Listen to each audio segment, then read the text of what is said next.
welcome you into Doug Kingsmore Stadium here in Clemson, South Carolina on a beautiful Friday night for ACC baseball as a top 10 foe comes into town. The North Carolina Tar Heels are taking on the Clemson Tigers. Hi, everybody. Alongside Bobby Miranda, I'm William Quaggamush. Thanks for joining us. Partner, we have got a good one tonight against a North Carolina team that's as hot as anybody in this league. Clemson coming off a successful West Coast road trip. Yeah, great opportunity. Mid-season, mid-ACC play right here. The Tigers looking to make a statement tonight here against the Tar Heels. It's going to be tough because we've got a heck of a pitcher's duel on our hands. Let's start with North Carolina's right-hander, Jason DeCaro. Well, I love his stuff. Elite fastball. Watch the ride fastball and that slider down. Right there's that ride fastball.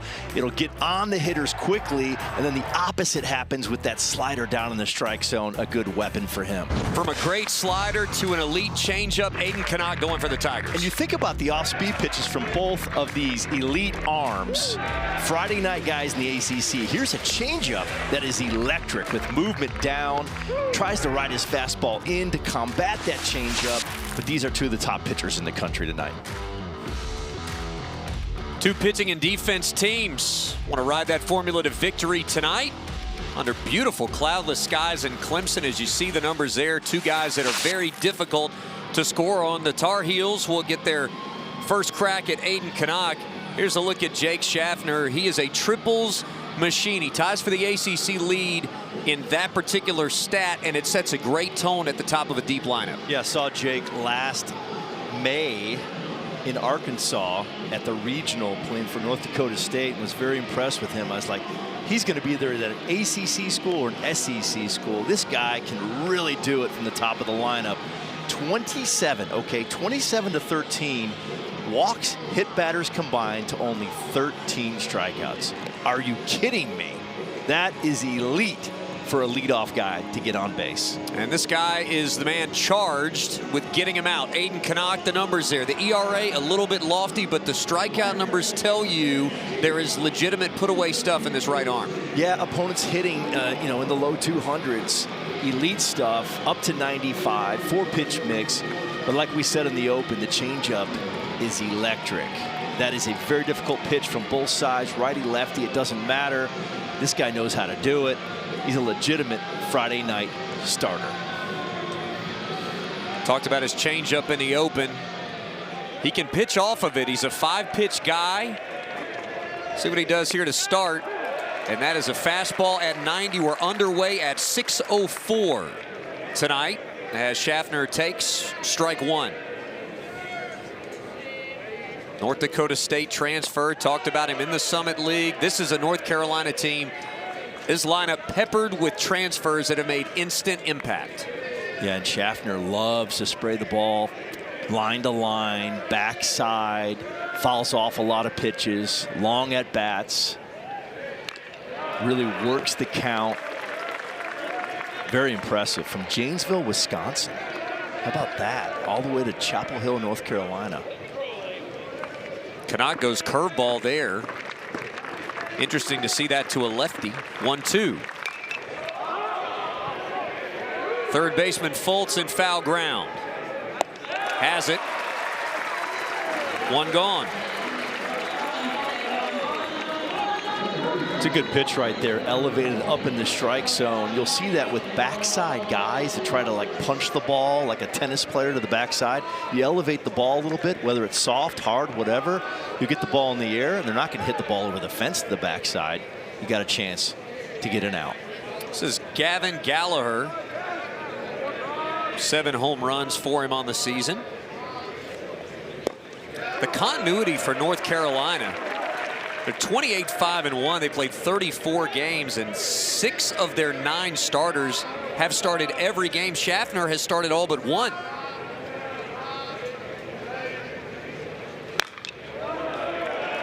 I was reading about that day off earlier in the season that Schaffner took, and Coach Forbes forced him to take a day off. Didn't want a day off. So yes, the consistency in the lineup, and then Gallagher, he's been a mainstay for them, for some years now. Canucks ahead 0-2. That's a line drive and a base hit into center field. It's an off-speed pitch up in the strike zone. Just a good piece of hitting through the middle of the field, gap to gap. We've talked about it a lot. 0-2 hitting against Clemson has been a bugaboo, and there you probably would have liked to bury that pitch a little more. Yeah, Aiden would want that pitch back. That's up in the strike zone. He can make a better pitch down and away, below the strike zone, get maybe a chase in that situation. Ball's just sitting there on a tee.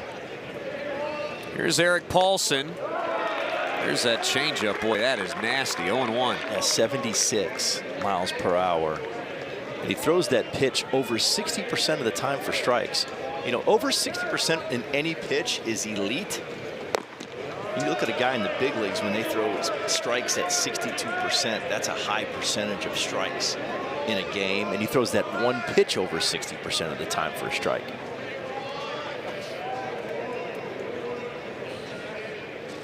Paulson standing in, waits on the 1-1, slow tapper, and that's foul off his foot. Clemson infield ready to make a play. You know, Qualky added that fourth pitch last year, a little slider cutter. Just saw it right there at 83 miles per hour. And I thought that was a game changer for him last season. It wasn't just a two-pitch mix. It was that fastball with the ride, maybe a little sinker too, and then the cutter slider. Really changed his repertoire, took him to the next level. Paulson fouls one. Stony Brook transfer. Again, a mainstay in this lineup. Hit .358 last year at Stony Brook. And was the defensive player in the CAA. The defensive player after having those offensive numbers. Not too shabby.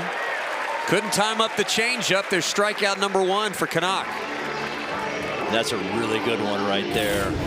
That's his A+ change. Look at that. Nothing you can do with that. Arm side movement. Looks like a strike and just disappears below the strike zone.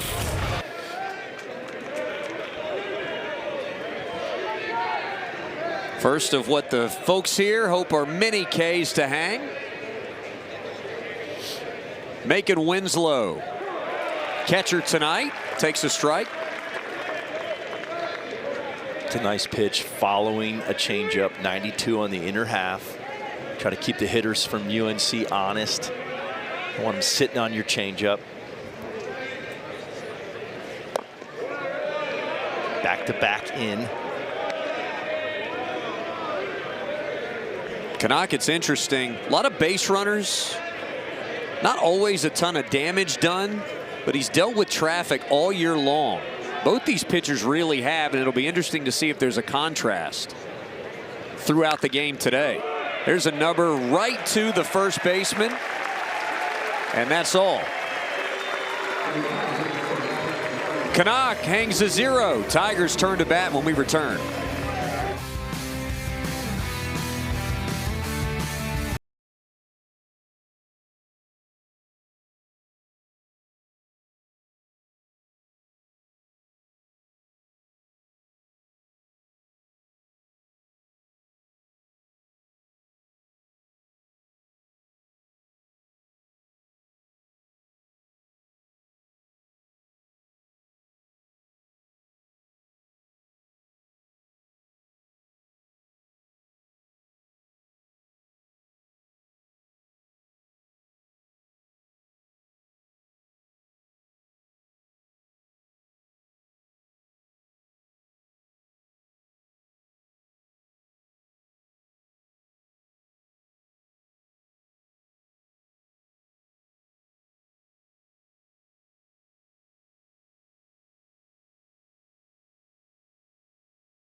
Starting 9, this bottom third of the order, you know, you've got a couple injuries we'll talk about. The guys who have come in have really stepped up, Coach. You've got Bryce Clavon at the top. How about the bottom third? Jason Foltz Jr., Jackson Moore, both freshmen. Jay Dillard, a program lifer. All these guys have had big ABs recently. Well, they need to step up, you know, with Purify out and then McClatty out. I mean, you've got to have some guys step up, and that's what this team is all about. The word team is about what you do for others, not just, you know, if you're sitting there for the half the season and you get a chance maybe even late in your career, maybe 3 years you've been kind of a lifer in the program, like you said, come in, help the team win baseball games. It's all about offense. Clemson has struggled a little bit this year with their offense.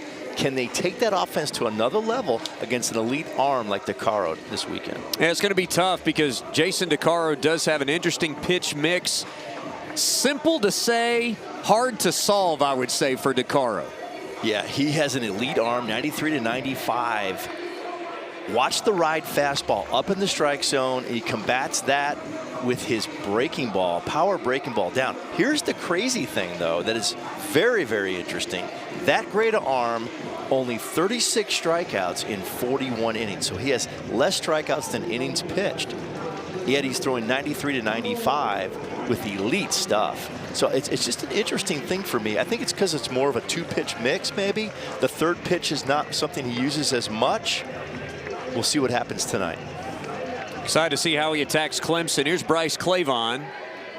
And a guy who started on opening day in center field and fell out of favor for a while. He seized his opportunity in the last 8 games. This is his 9th consecutive start, and he has hit safely in 6 of the last 8. 92 on the gun to start to Clavon. He's tapped into a little power, a couple home runs. Most important thing for Eric Bakich is that he is a real problem in center field defensively, tracking balls down, and he's a problem when he gets to first base. Great athlete. Here's a look at Eric Bakich in that first base coach's box. Clavon off the end of the bat. Up the middle. Plays made by the second baseman Gallagher. Right into the shift. Gallagher on the other side of second base. That was an off-speed pitch. Clavon just pulled off the cap a little bit right into the shift.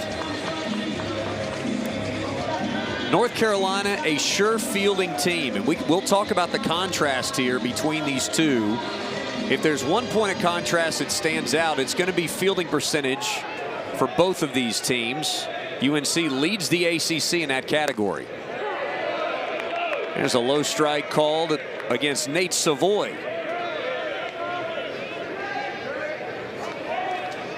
Savoy hitting north of 330. The consistent power bat in this lineup. That ball's ripped off the glove of the first baseman. And why not? At 114 off the bat, a laser beam that he heard before he saw it. Good backside swing right there. Head high line drive to the backside. Watch it right here. He stays inside this baseball.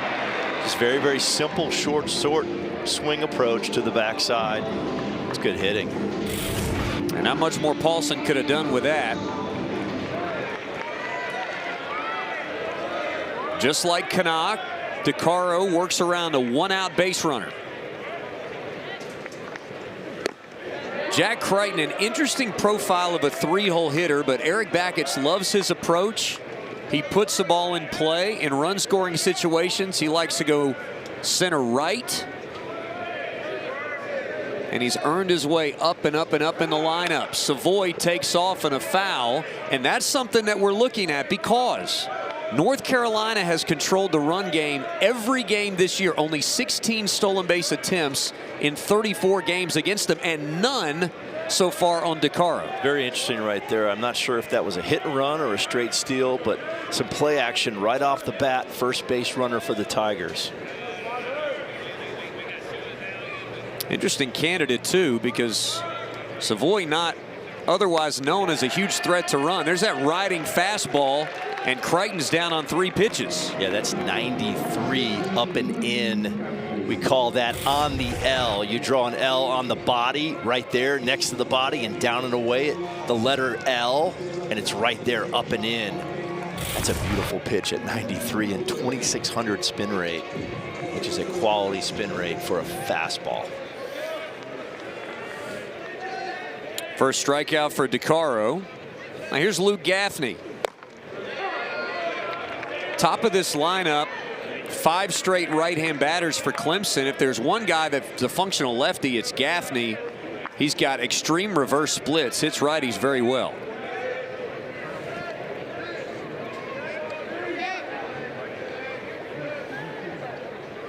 Had a 6-game hit streak snapped at Santa Clara, and he's about to start a new one. That's in the alley.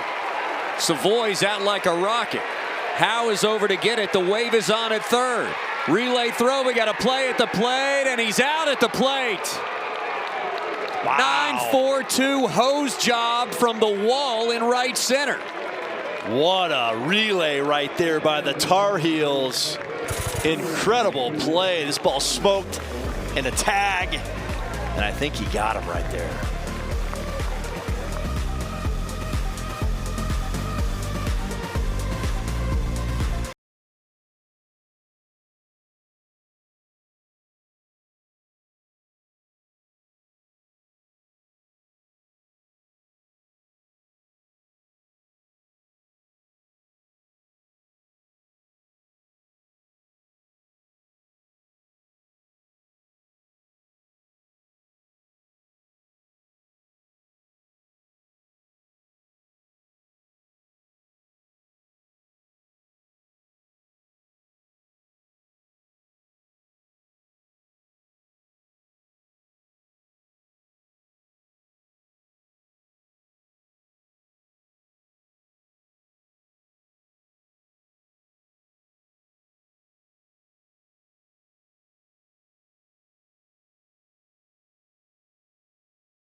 To the top of the second, the Tigers robbed of a run. Let's take a look at the defense here off the hard hit ball by Gaffney. Yeah, so this is called a double cut. Watch these two throws in the air. The ball's in the air, and it's Schaffner that gets the throw right there. Boom. You want that ball in the air. If it bounces, he's safe. If it's two throws in the air, you're out. Beautiful play by the Tar Heels. First pitch of the inning clips the elbow of Owen Hull, who extends a lengthy hitting streak. Lengthy on base streak, rather. Here's a look at it. That's called a roll right there. Just maybe nicked that arm guard. Helps to have a little extra padding. 21st consecutive game that Hull has reached base. That's the team high. That's the 4th straight pitch that Canuck has tried to throw in. 3 straight on Winslow, the last hitter of the inning, and then 1 in right there to start the inning. You got to keep the Tar Heel hitters honest against your changeup if that's your pitch. You speed them up and then you slow them down.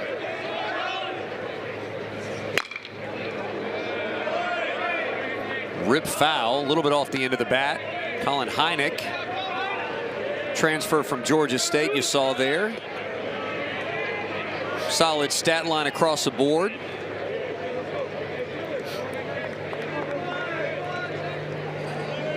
The production is really spread throughout this lineup. There's no glut of production here, which I think makes it hard to figure out how to pitch these guys. You know, you've got to pitch everybody faithfully and honestly, because nobody's an easy out in this entire lineup. And Coach Forbes' staff did an outstanding job of recruiting impact transfers. Immediate impact transfers that they've hit on all of them, really. Change up got him. The old right on right change. Probably one of the hardest pitches to hit. You look at the best hitters in the world, you go right on right, especially on the inner half like that.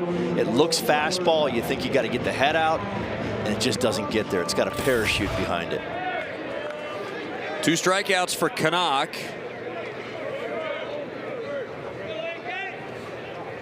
Here's Tyler Howe, freshman in this lineup of transfers and elder statesmen. Howe has worked his way in. That pitch just low. Boy, that was barely low. It's a really good check right there.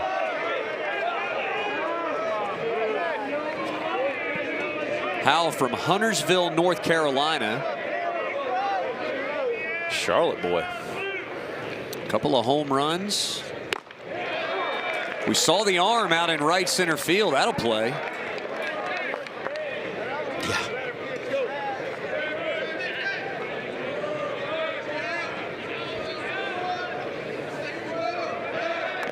Throw over. We mentioned North Carolina controlling the run game. Canuck able to do it pretty well also.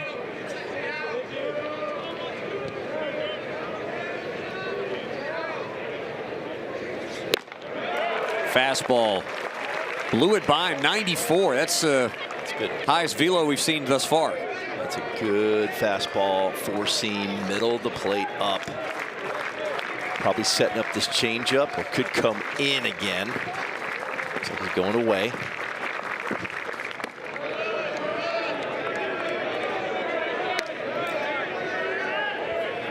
Aiden's very quick to the plate. Does a really good job with the running game.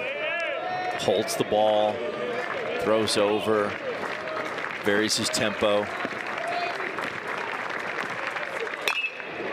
That ball's going to dive in front of the right fielder Crichton. That's a base hit. It's another off-speed pitch up in the strike zone. Aiden Canuck just kind of cutting off that changeup a little bit up in the strike zone right here. You can see it. It's just sitting on a tee at his belt. If that pitch is down 3-4 more inches, it's a ground ball in the infield. Potentially a double play. Number 8 batter Cooper Nicholson now stands in. Lowest average in the lineup, but 7 home runs. He's got some pop. It's going to be an infield fly. Dillard crosses in front of first base and makes the catch. 2 gone. It's a big out for Canuck. We talked about the difference in Canuck's ERA. The base runners allowed very similar, especially regarding innings pitched, but Canuck has given up more hard contact with people on base, and DeCaro has limited damage across the board.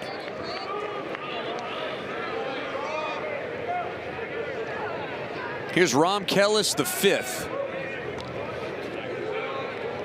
To your point, though, to 2 premier Friday guys that any club in the country, any college team in the country would love throwing for their teams on Friday night. See Kellis, South Carolina native from Gilbert. Aiden Canuck doing a really nice job with his fastball in tonight, especially to right-handed hitters. Executing that pitch quite well on the black in. There it is again. Slow tapper, a swing and bunt. Aiden gets the out and strands a pair. We head to the bottom of 2 scoreless.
It's definitely important. My mom actually played at UNC Chapel Hill. She played softball there, and I actually grew up going to some of the games there. So definitely a little personal, like, kind of connection to UNC. So I mean, beating them is always pretty fun.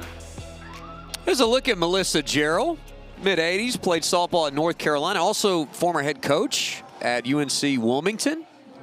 Softball ranks, been 7 seasons there, and so very familiar with the game. I'm sure it's fun for her, obviously, to watch her son, who's in the batter's box right now, but also to do it against her alma mater. That's pretty cool. That's awesome. I mean, what a background. And what a cheat code, having your mom at that level as a little kid, getting into the game of baseball. Fantastic. Eric Bakich calls Gerald the hardest worker he's ever been around. That ball's going to sneak down the line. And JJ's not stopping at first. He's headed to second, and he'll get there sliding with a leadoff double. His 5th double of the year, 17th extra base hit. Proud mama sees her son at second base. This is another off-speed pitch. We've had some off-speed pitches that kind of been middle of the plate. Just gets around it and smokes it almost 100 miles an hour down the line for a double. I love how mom's thinking too. You see the eyes going, okay, he's going to get to second base, right? She's coaching him up. Leadoff base runner for the first time in a game for the Tigers. And this is what they've been doing a lot more of. Lichtenberger, nice pick at first base by Paulson. He moves Gerald to third with 1 out. Textbook clinic. Sacrifice bunt. Make the third baseman field the baseball right here. Square early. Get it down on the grass. It's outstanding. Third base, 1 out. Don't even need a hit to score a run. Just put the ball in play past the pitcher. Something interesting here. Just talking about moving runners in that way. That's the 3rd time in the last 4 games Clemson has had a sacrifice bunt. They had 4 in their first 31 games of the season combined, and it's been a little bit of a shift in philosophy from Eric Bakich, just trying to find ways to better manufacture runs. Oh, I like it. You're struggling to score some runs, so force the issue a little bit with some play action. Why not? Switch it up a little bit. This guy had a heck of a weekend. Freshman Jason Foltz had been an on-base machine. A lot of walks, very patient eye. He tapped into his power. 7 hits in 4 games on the West Coast. A rocket foul. This is also, by the way, where DeCaro excels. How about a 129 opponent's batting average against with runners on base? He's been stepping up with runners on base and in scoring position all season. Looking for a strikeout right here. There it is. He got it. Big pitch with the slider, and there's 2 away. Nasty breaking ball. Almost 3,000 spin rate at 82 miles an hour. This is a very good breaking ball. Very good breaking ball. And you throw those things, you throw them with that hand speed, you throw them hard. You know, the high school breaking ball is soft. That's a power elite breaking ball at the high division level, Division I level. You know, all these guys are on scholarship, but I just got to say, it would be hard to not swing at that the first time you saw it. Especially as a freshman. You don't see breaking balls like that in high school, even travel ball. Jackson Moore, in-state freshman. He's gotten some run recently. Starts in 3 straight games, counting today. Hits in each of the first 2. And to further your point with runners in scoring position, his stuff elevating, that's his best fastball of the night at 94 miles per hour. Popped up, left center field, long run. Great play by the shortstop, Schaffner. 95 mile per hour. 2 best fastballs to finish off that inning for DeCaro. Stay status quo with runners in scoring position.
absolutely perfect night here in Clemson for any game, you know?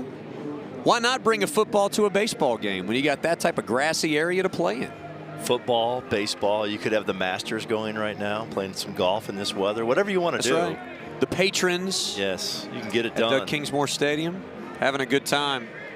Good pitchers duel here. Both pitchers have worked around some traffic in each of the first 2 innings. First time through the order, what stands out from Canuck as the leadoff man Schaffner's in? Yeah, I'll tell you what, big inning here with the Tar Heels turning their lineup over. Their leadoff guy, their igniter, trying to get something going here. No go there. I think Clemson's dugout disagreed. Third base umpire David Arrieta not popular here, and now a 3-0 count to Schaffner.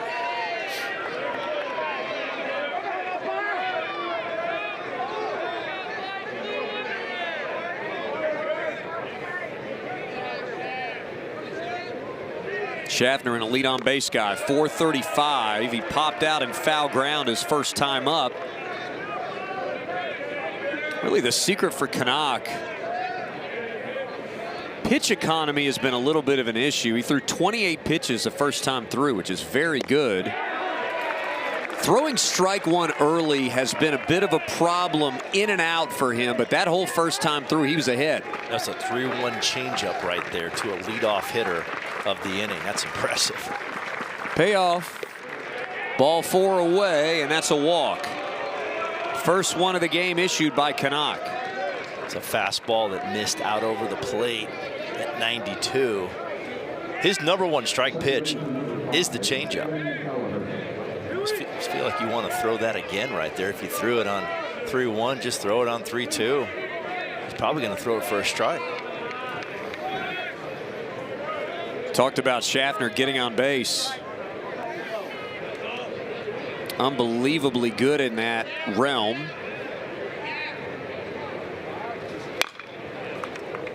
And he's a problem when he gets on. 14 of 15 in stolen bases. He leads the Tar Heels. He can do a lot of things offensively for the Tar Heels.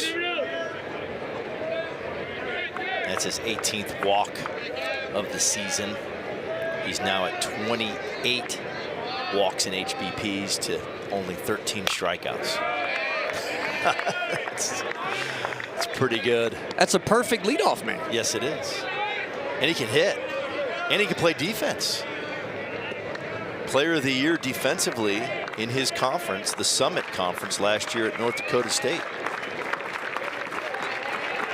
Canucks way ahead of Gallagher, 0-2. He came in the kitchen with 94. Like I mentioned earlier, Aiden's doing a really nice job with his arm side fastball in on right-handed hitters so far in this contest.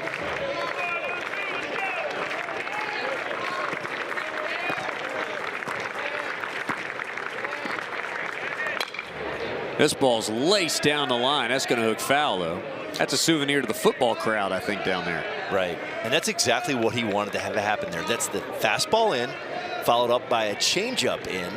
And what does the hitter do? He sees in, thinks hard, and just hooks it foul. They can hit it 500 feet foul. Just sets up for this pitch right here to be executed. Probably down in the way, possibly up and in again. I mean, you're an 0-2 count. You got to make a quality pitch. Last time, if you remember, he left an 0-2 pitch out over the plate. Gallagher made him pay. See what he goes with here. Poked. Dillard dives. He couldn't get it. He did the first part well, and the transfer got him, and UNC's got 2 on with nobody out. Not a bad pitch right there. Down and away. Just a good job of hitting. A Great defensive effort, just couldn't get it out of his glove. That's when you want to jam the bare hand. I'll give you a little pro tip, coaching tip right here. Jam the bare hand immediately. He tried to flip it to the bare hand, and then the ball scatters out of your glove. You got to jam the bare hand, secure that, get a seam, and rip it to first base. So many times you see guys make a diving play, and they screw up the transfer. The hard part's the diving play. Just jam the bare hand in there, find a seam, and get rid of it.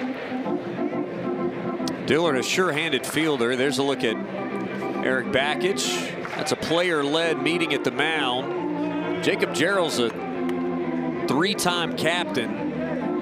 He's no stranger to leading a huddle, and so getting everybody on the same page. Aiden Canuck also a captain on this team. Now here's Paulson, a dangerous bat that Canuck struck out his first time up. Grounder foul again, a little out front of that changeup. It's a good changeup, really good changeup. And he's, like I said, he's thrown a lot of fastballs in. So in the back of your mind as a Tar Heel hitter, you're saying, is he going in on 0-0? Because he's done that a lot. He leads with change, and it's a foul ball to the pull side.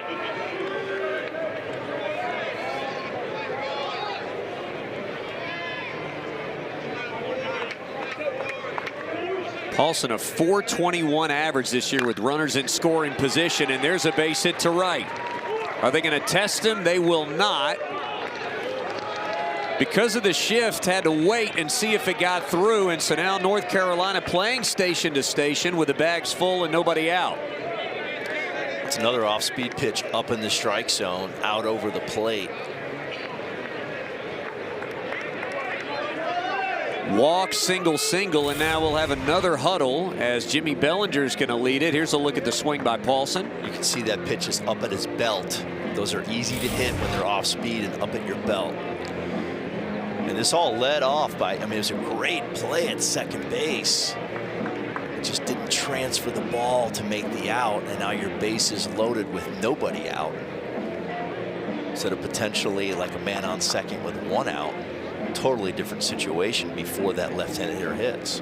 You know, you're talking about Canuck and the location. You talked about keeping the ball in on your hands. Sometimes he elevates that changeup. That's when it gets hit. He likes to play it at the top of the zone there. Yeah, weakest contact is when he gets that ball down at the bottom of the zone, especially as many changeups. You're thinking that's a big part of it. Right. That changeup has to be at the bottom of the strike zone or down and away if you want to be more specific. He likes to go in on that changeup down to right-hand. Here's the heat map right here. You can see those, the red marks down, okay? That's the changeup, the misses down in the strike zone. Anything up is easy to make contact on. He does a nice job with that fastball in. Will set up that off-speed down. Now bases loaded. Here's Macon Winslow. A lot of opportunity there. He tried to sneak one in and missed high. Well, that was an off-speed pitch as well, and it was up in the strike zone. So he's got to get a little more extension, stay over the rubber, get his hand out front, get a little more extended. Winslow grounded to first. There's a true breaking ball. That was a much better off-speed pitch. What you do, what do you tell a pitcher with that? Hey, stay back, let it happen. Try to untie the shoelaces of your catcher. Get out front with your hand. Let the hand beat the body. And earlier in this inning, his body was beating his hand. The ball's up. Off the handle, that's a nubber, and that was almost a real problem for Clemson. It sneaks foul. It was a great fastball in. His whole game, you know, we've seen him throw a bunch. You've seen him throw even more than me. He loves throwing that fastball in on righties, up on righties, and in. And then that changeup and cutter down in the way. And that's worked for 100 years in baseball. Hard in, soft away, and down. That's Jimmy Bellinger's philosophy, too. They're not going to be afraid to pitch inside. They may hit a few guys. They're not going to abandon half the plate. This ball's popped in foul ground. Over to get it, and running out of room is Gaffney. When he can throw that combination of in and up, and soft and away, down, he's an All-American, which he already has been. Easier said than done. A lot of ways for North Carolina to take the lead right here. 1-2 pitch. fouled back. Winslow's hanging tough. You can see that shadow starting to creep across the plate. Right now, I don't think it's going to affect the hitter at all, but when it gets about halfway, maybe 30 feet from the mound, that's when the spin, you can't really read it when you want to make contact. Don't know whether it's a changeup or a breaking ball, fastball, whatever. Missed away. Stuff's there tonight. 93 to 95. Seen a touch of 94, 95. I mean, it's real.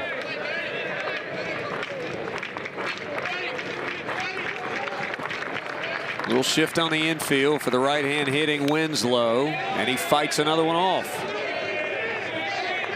This North Carolina lineup, everybody's strikeout numbers are in the 20s, but it's not a lineup that's going to give away a lot of at-bats. They're going to make you work for it. Let's look at the infield. Here's the defense.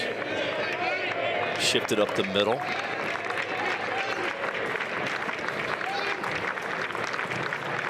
Long exchange. Lichtenberger.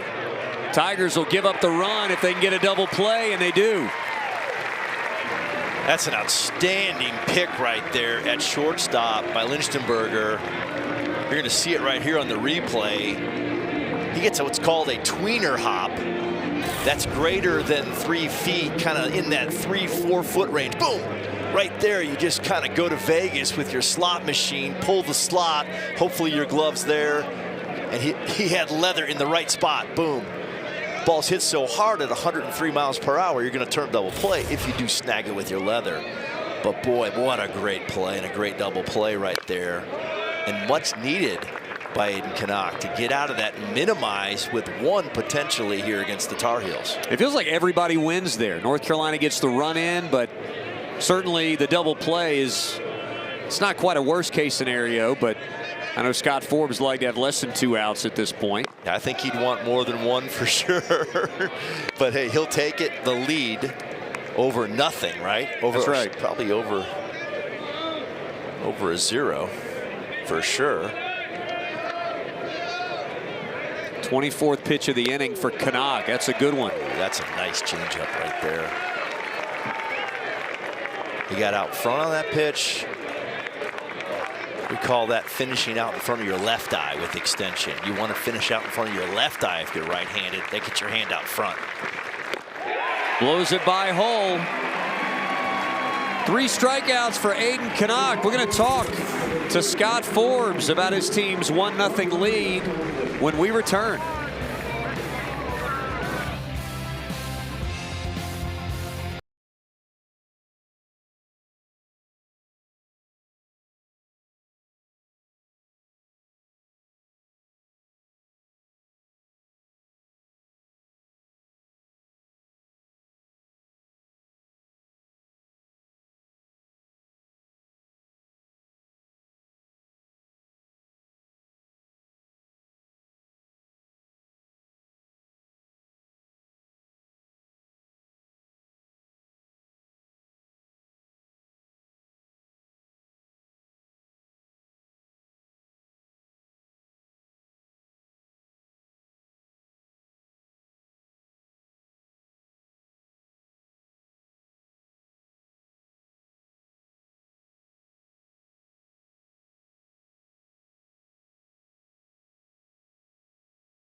William Quaggamuch, Bobby Miranda here with Scott Forbes, head coach of the Tar Heels.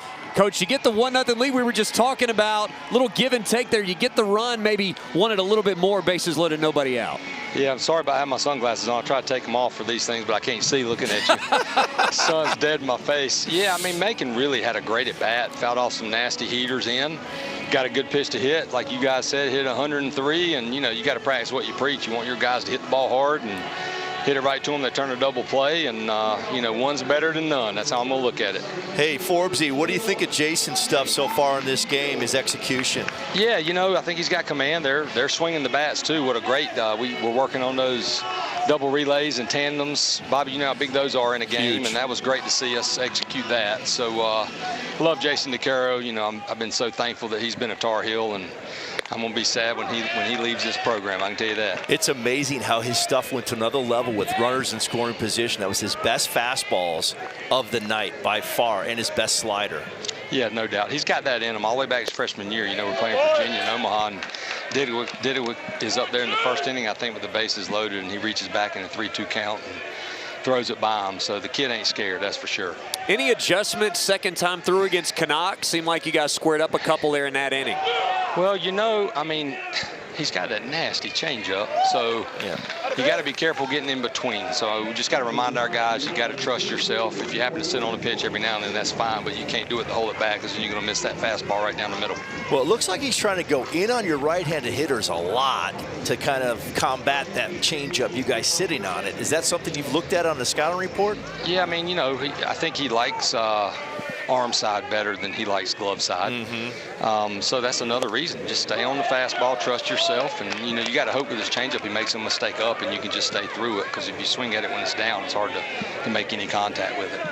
Coach, we appreciate the time. We'll let you get back to it. Thanks very much. Good luck, Forbesy. Thank you, guys. All right, great stuff from Scott Forbes. Really an outstanding baseball coach. And you talk a lot about the tone that was set before he got there, but he really has elevated this program. There's a level of consistency right now that when he took that job, I think everybody would have been thrilled to death with in Chapel Hill. Well, longtime assistant coach, outstanding associate head coach there for Mike Fox, the legend, Hall of Famer, and has taken the program and ran with it at the highest possible level. Big 3-pitch strikeout of Dillard for DeCaro, and here's Clavon. Did he get hit on the hand? He did. Bryce shaking it off there. We've had some, and listen, I'm not telling Bryce how to feel. We've had some pretty light hit by pitches. We had the scrape of the pad, and they're just a little. That might have been on the knob. I'm telling you. That might have been on the knob. Even though I think that does kind of feel like bees and stuff. You want to talk about it a little bit. They're not going to use a challenge on it. Look, if you control the run game and control base runners the way that DeCaro does, you might not want to use it. Here's Nate Savoy. This would be a reason to use it, because now you got a man on base for the top power threat in this lineup. The Tigers really hit on this transfer here out of California. A very good player at Loyola Marymount last year. Clavon leaning, and they almost got him. Boy, that was close. Clavon is unafraid out there at first base. There's some downside to that potentially. We should note North Carolina has picked off 7 base runners this year. DeCaro's got one. And this, to me, this first time Clavon's been on, this is the battle right here. We talked about all the way back in the first inning when Savoy was on first base. He singled his first time up. Clavon, the Tigers have him at the top of the order. They want him to spur some action. North Carolina's only seen 16 stolen base attempts against him all year. And there hasn't been a single stolen base attempt against DeCaro. Well, he's got a great pickoff move. He's quick to the plate. I was just kind of locking in on his move right there. He's got a little bit of a knee balk when he picks to first base. So watch his front knee kind of go in just a little bit when he picks right here. That time. High leg kick. The throw down is a hose. Wow. I mean, he nailed him. What a gun by Winslow. That was an absolute hand cannon by Winslow. DeCaro very quick to the plate, but watch this throw. And I love when the throw is on the arm side up the line a little bit. That's kind of the modern way of doing it. Don't throw the ball to the bag, kind of get him on the back as he's sliding. It's a little quicker. Let the runner keep sliding to the bag with his hands, and then the infielder tags him on the back. You watch that in the big leagues. They let that ball go arm side, and they do it on purpose because it's a little bit shorter throw. It makes sense too, especially with a right-hander, with a right-handed batter up there. You got a little more leeway that yes. side. A pretty good pitch to throw him out on, too. Yeah. You're going to throw it 2-0, miss away. 2 outs, and now Savoy on at first after a 4-pitch walk. This was an issue for DeCaro last week, and he cruising through 2. He walked 3 in the 3rd inning, 2nd time through the batting order. And here's sometimes when you're armchair quarterback, whatever, okay? But when you have a 2-0 count, you almost want to put that stop sign on, especially with a guy that had 4 walks in 2 2/3 last week. Let him work. Let him get to a possible 3-0 and see what happens. So if he even goes 2-1, kind of see what happens with his command. And now we get an out on a 2-0 pitch versus possibly having 1st and 2nd with 1 out. And Crichton, a pretty good bat with men in scoring position, too. He pokes one to left center, and that's going to split him. Well, that carried a little further, and a problem out in center field. And that's going to play to run, as that ball was an adventure in the gap. Savoy ties the game. We talked about the sure-handedness of North Carolina defensively. Hull is so good in center field. I'm not sure what happened on this ball. He just missed it. It looked like he whiffs it right here. Let's take a look. Just reaches out, and the ball just wasn't there. It kind of had a little bit of a change-up spin on it. Probably checked up, kind of like a 7-iron off the green at the Masters. It just kind of came off with a little less spin than he thought. Went right below his glove. This outfield may be playing a little faster than the greens today. Now Crichton on it. I mean, he kicked that far. That's a big break right there with 2 outs for the Tigers. And now another man in scoring position. That goes as an unearned run on a double by Crichton. Yeah, that ball definitely should have been cut off. Luke Gaffney's in an 0-2 hole. He doubled his last time up to right center field. You could argue this is a little bit of the baseball gods evening it out, because Gaffney had one that shot the gap that probably should have scored Savoy. Great relay throw from right center, got him at the plate. Gaffney, and that ball's bobbled at 3rd. Wow. The top fielding team in the ACC with errors on consecutive batted balls here in the 3rd. Uncharacteristic for the Tar Heels. He just kind of gave on that ball. You want to kind of go to that ball with your hands. He let that ball kind of play him on that last hop. You want to make that short hop, and what you want to do is you want to stop the spin and go at the ball with your hand to stop the spin. Scott Forbes coming out to have a chat. I mean, this is incredibly uncharacteristic for this team. They are as sure-handed as it gets in the conference. This is also why put the ball in play with 2 strikes. That's why it's a big deal. So it's very, very important to stop the spin on a baseball when you're fielding. You want to go to the ball, not give with the ball, then it runs up your arm and you make an error.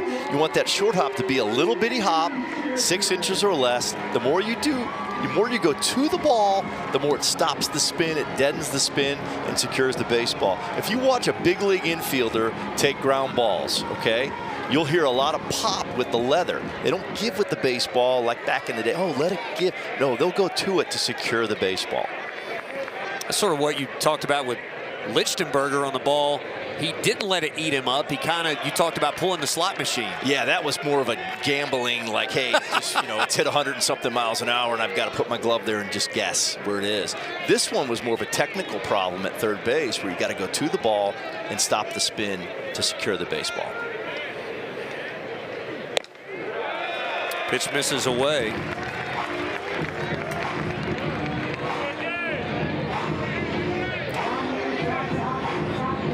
Most errors they've had in a game this year, 3. The 2 in the inning.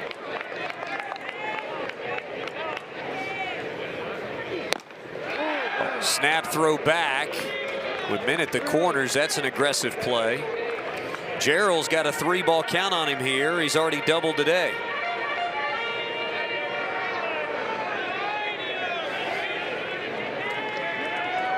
E5 in the book, by the way.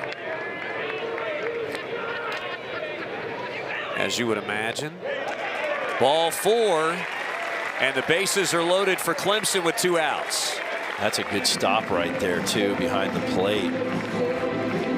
Potentially, Winslow just jumping on that breaking ball. That's a possible another run for the Tigers if that ball gets back to the backstop.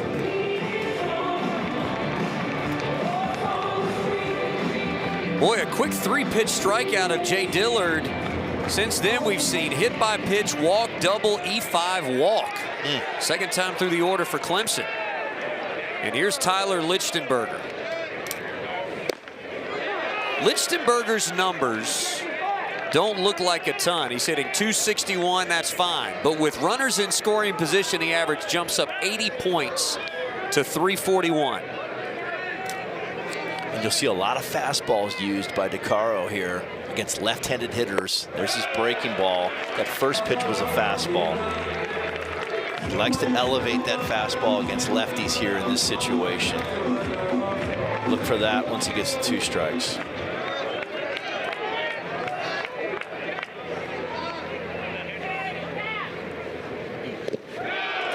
Good pick again behind the plate by Winslow. And a nice take by Lichtenberger.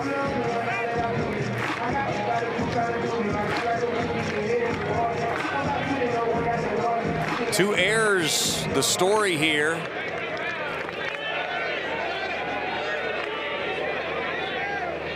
Clemson looking to really make North Carolina pay. And that one's tugged just inside for ball 3. Nowhere to put Lichtenberger. There's that fastball in. DeCaro really likes against left-handed hitters.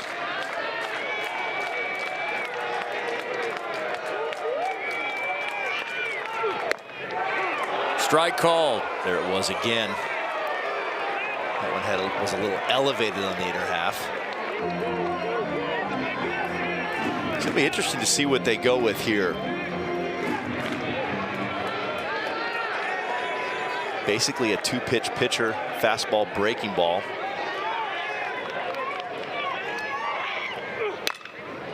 Fastball's popped up behind third.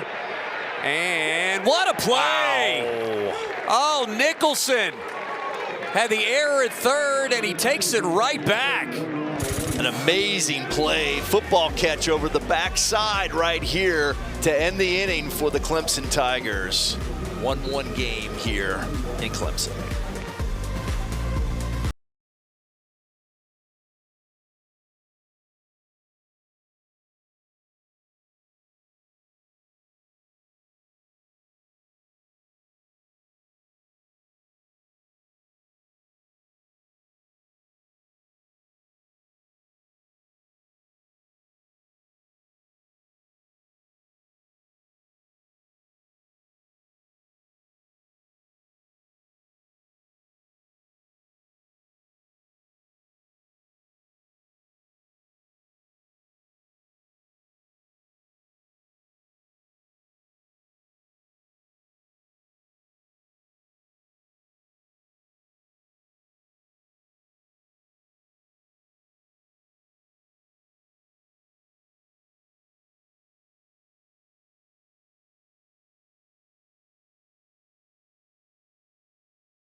In Clemson, William Qualkenbush, Bobby Miranda with you. Pleased to be joined by Eric Bakich, the head coach of the Tigers here.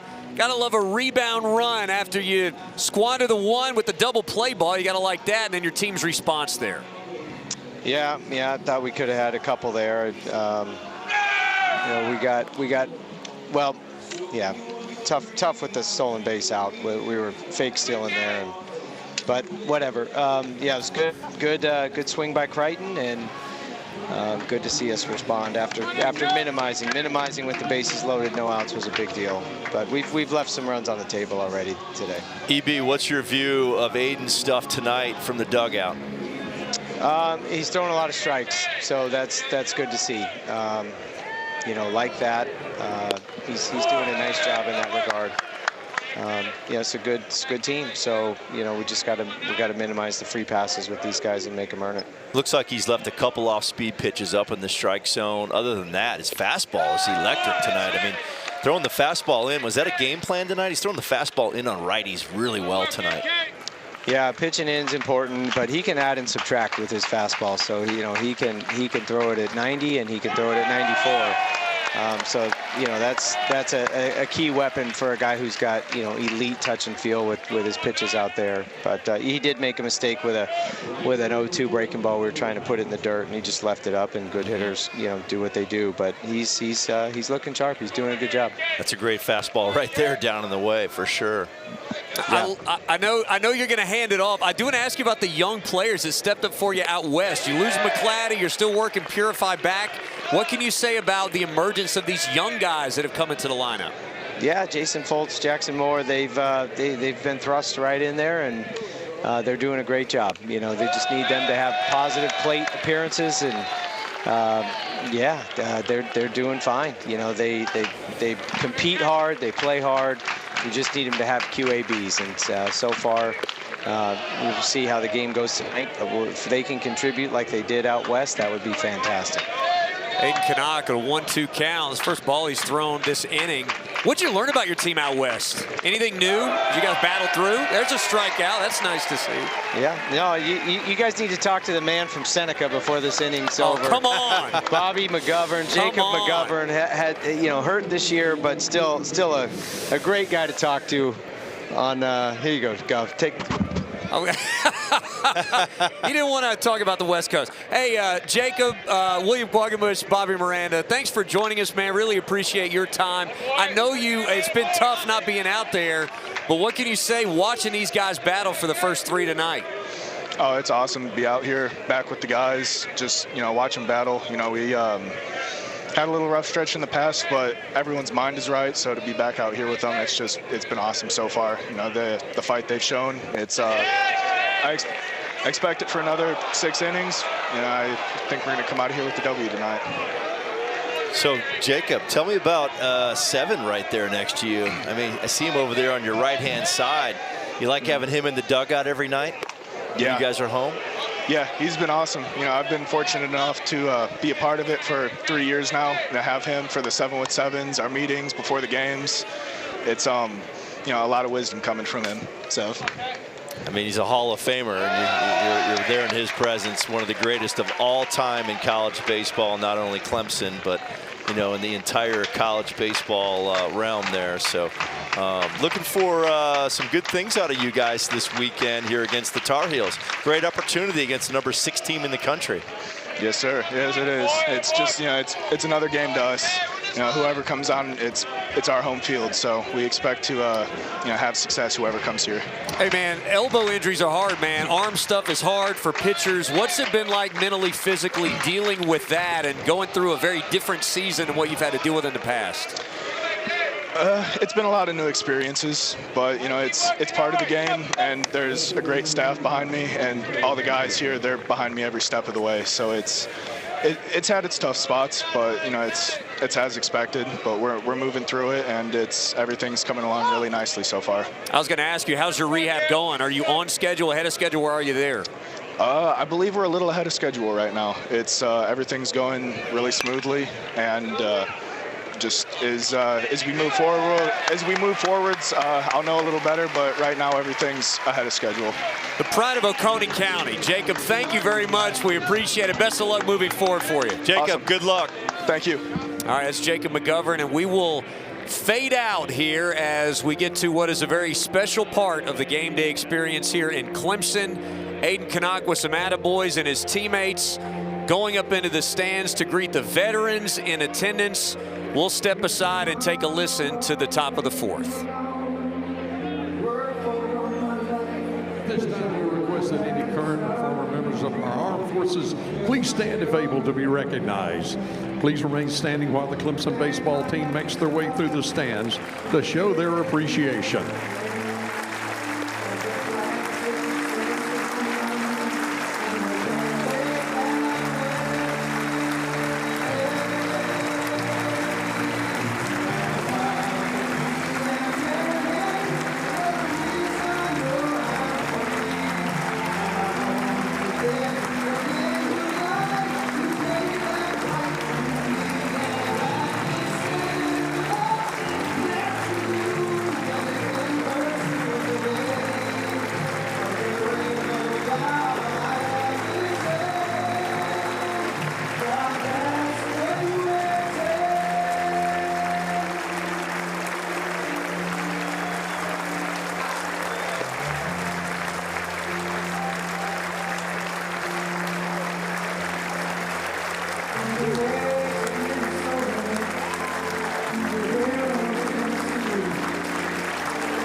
fans, if they will give a standing ovation for these individuals who have given so much to serve our country.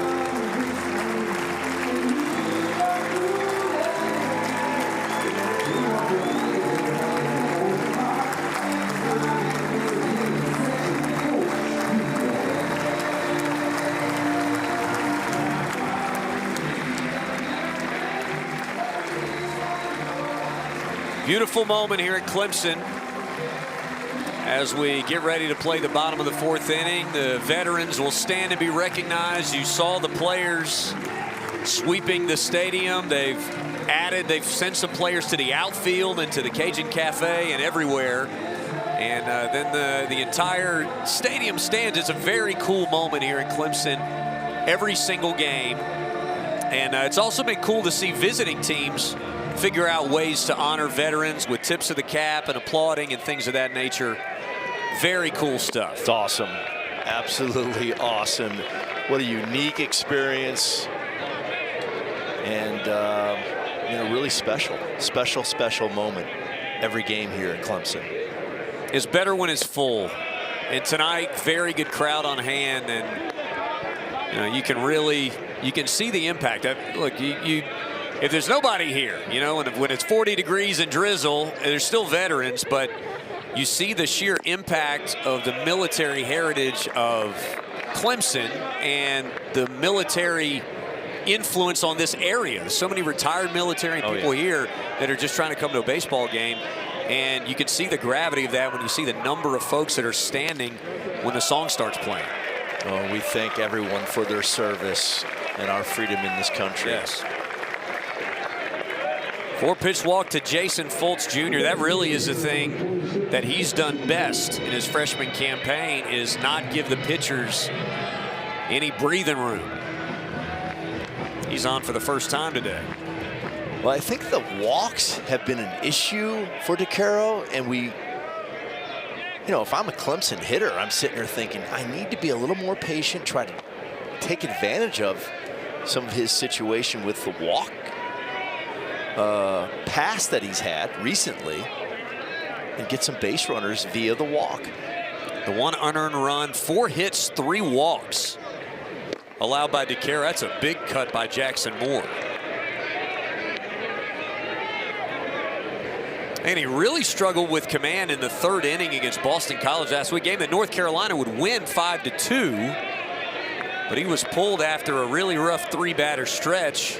Scott Forbes kind of let him pitch through it today, and he humped it up, man. He really leveled up, as you said, with the bags full. Well, when you think about it, opponents are only hitting .233 against DeCaro, and I mean that's very, very good. That's an elite batting average against your opponent. So if you can help you out with a few walks, and then you get a hit, you got a good opportunity to score runs.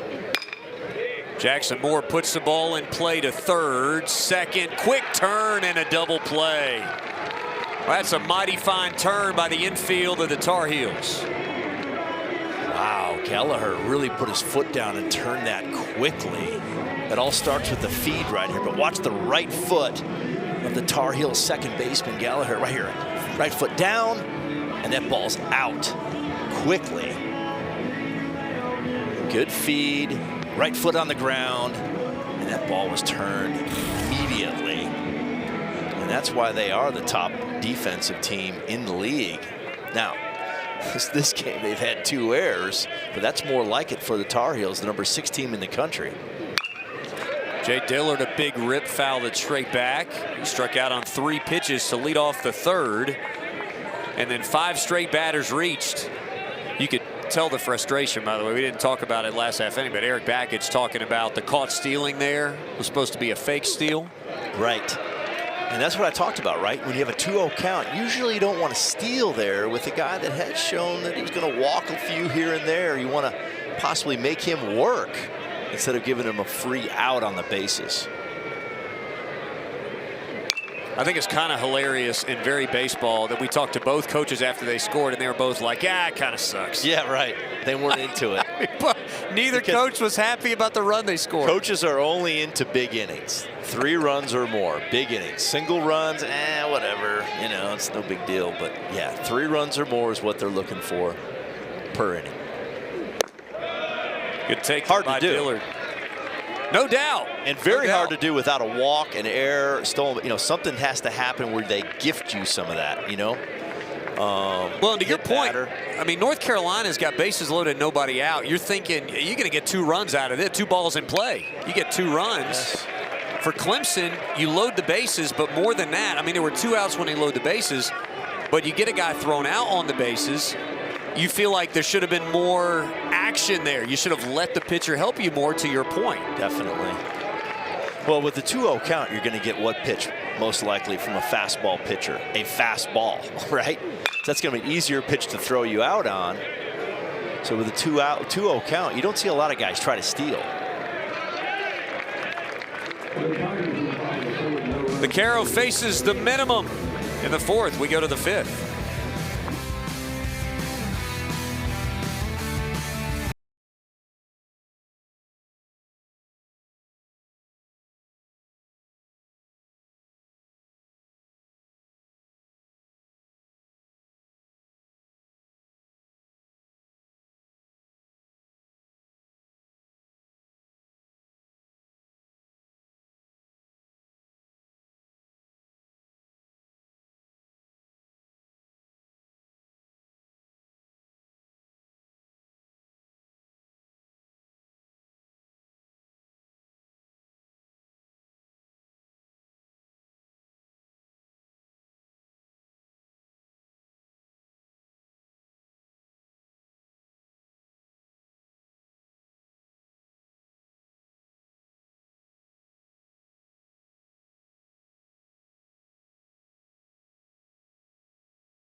For Aiden Canuck, he's done it with all his pitches. Yeah, it's a 3-pitch mix. There's the changeup on the inner half. Saw a changeup earlier, fastball up, and now a fastball down and away that's just painted. And look at this freeze breaking ball. I mean, that's outstanding stuff. 2 aces going head-to-head tonight with their A game. And this is just my opinion. I think there's still more work to do. I think to this point, this is the best that Aiden Canuck has looked. The most comfortable with more pitches. He's limited, long at bats, still maybe a few too many pitches for his liking.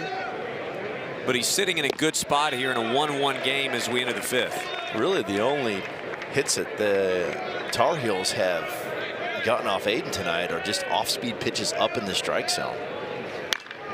Everything that's executed well, he's either gotten an out or soft contact. That's right. Really, the hardest hit balls have been outs. Yes. Today.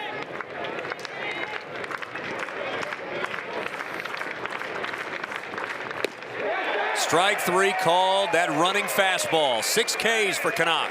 Boy, I love that pitch. Away from arm side, fastball in, 4-seam, just carved on the inner half to a left-handed hitter, especially when you got that great changeup sitting there in your toolbox, and then you throw 94 on the black in. Very difficult to pull the trigger there for Schaffner. Here's Gallagher, goes Oppo, foot race, Gaffney wins it. First time they've retired Gallagher, he was 2 for 2 before that one. That ball had a little movement right there at 88. I think that was a 2-seam fastball where he just took a little bit off. Got the ball on the ground. That's a beautiful 1-pitch out, right? After a strikeout. It's another thing with Canuck, too, because of that changeup. A lot of ground ball outs is the goal. If you're not getting strikeouts, balls on the ground, he's gotten in trouble this year with balls in the air. He's given up some home runs. Well, the thing on a changeup, the goal on a changeup is to make the hitter swing the bat. If hitters aren't swinging the bat at your changeup, it's not a good pitch. You either want it to be soft contact or a swing and a miss. You don't want hitters taking your changeup like, you know, sometimes it looks too funky and they just take it. No, you want outs and contact, soft preferably on your changeup. And he's done a good job of that throughout his career. He's done really well tonight, too, in the pitches of decision. First pitch strikes at 1-1. He goes to 1-2. He's kept hitters behind. You saw that graphic that just popped up. 15 first pitch strikes and 21 batters faced. And there's another strikeout looking. 7 punchies for Aiden Canuck through 5. This is 94 down and away on the black. Carved. 1-1 here in the 5th.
My fixation doesn't get a lot bigger than this. Run straight for the breakaway. Who will emerge? We'll see.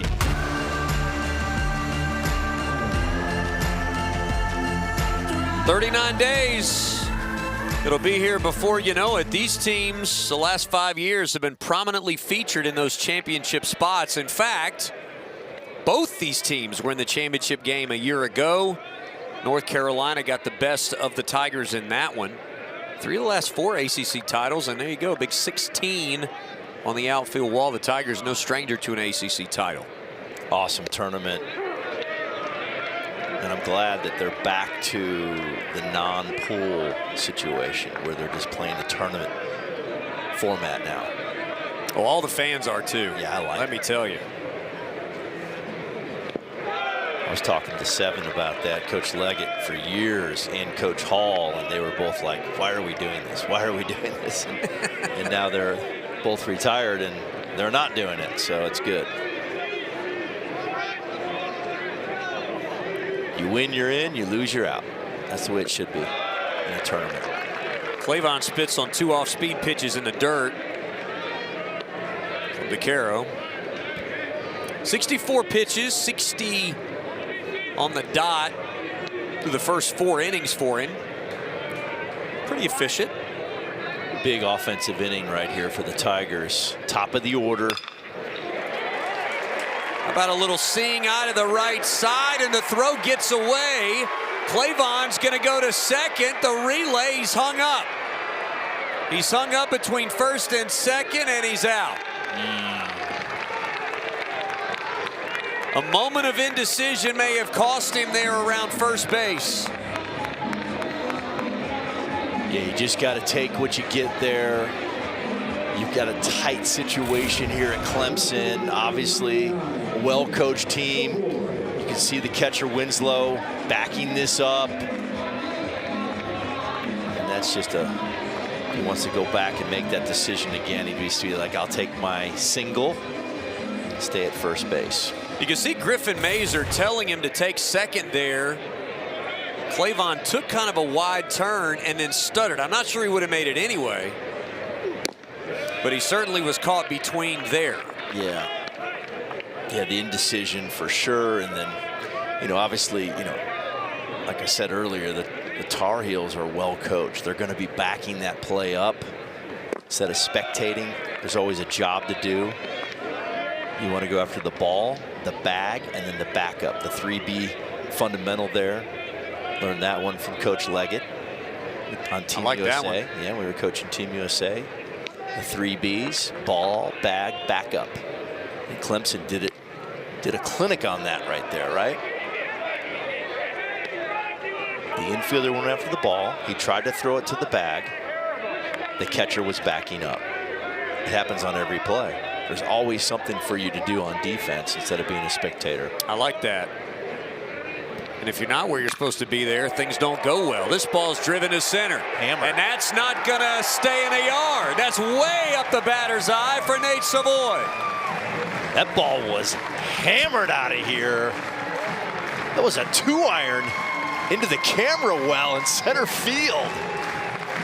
Wow, that ball was smoked. 435 feet, a laser beam off the bat of Savoy to give Clemson the lead. 114 miles per hour off the barrel, dead central. This thing is a rocket ship. Listen to this. Center cut, fastball, just hammered into the camera well in center field. Dusted our camera guy out there.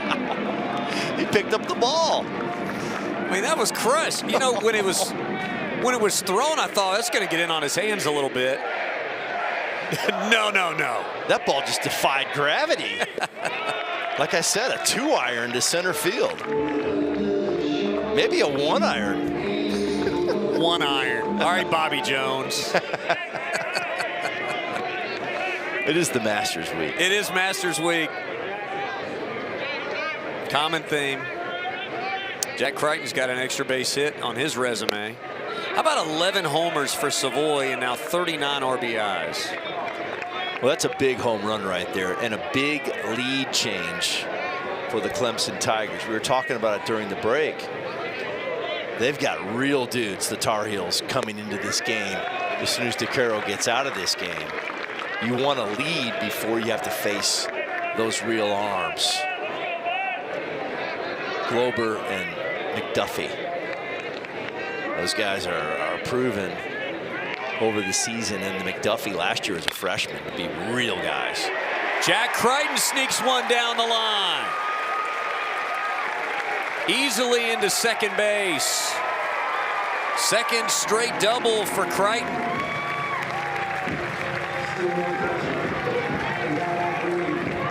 Three-hitter with 1 home run, but he's not allergic to extra bags. It's an off-speed pitch. He just gets right inside the bag. Perfectly placed down the line. You love those. They're hit softly, 84 miles per hour. It just takes a long time to get to the outfielder. It's an easy double. 10th double of the year for Crichton. That leads the Tigers. And now pitching coach visit. Here's Bryant Gaines. Longtime Tar Heel assistant. Number 19, Cameron Seagraves out there. That's right. He's warming up. 6'3" right-hander. But as you said, it's a different slate of guys that are going to start getting fired up out there in a 2-1 game where Clemson's ahead versus maybe a 2-1 game where North Carolina's ahead. No doubt, no doubt. And we're too early probably for those big guns. They wanted DeCaro to go 1 more, maybe 2, and then shut it down with their elite bullpen. That's why they're number 6 in the country. They have a big stable of arms down there. So very, very important for the Clemson Tigers to get a lead here in the 5th, extend the lead in the 5th, and go on from here. Luke Gaffney has reached twice. Double in the first to right center field, and then he reached on an E5 on an 0-2 pitch. Hit that double on a fastball. You're probably going to see a lot of off-speed pitches here. The fastball was up and out over the plate. It's either going to be in or change up breaking ball down. He did try to go down, couldn't scrape the knees. Gaffney, a good bat to have up in this situation. He's hitting 300 with runners in scoring position. We talked about he hits righties well. He also doesn't strike out very much. Only 10 strikeouts on the year in 114 at-bats. And the ball goes away to center field. Crichton can't move. He got deked there by the second baseman, kept the tag on him. Yeah, that's why you want to always look for the ball, keep your eyes up. Probably could take an extra 90 right there, no problem, if he did know that the ball was in center field. We just talked about, too, you put a runner at third with one out, chances are Gaffney's going to put it in place somewhere.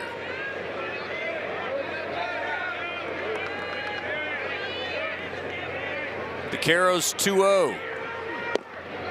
In there. Another breaking ball. Gaffney has a flat swing, so you see a lot of guys try to throw a breaking ball with bigger depth through the strike zone.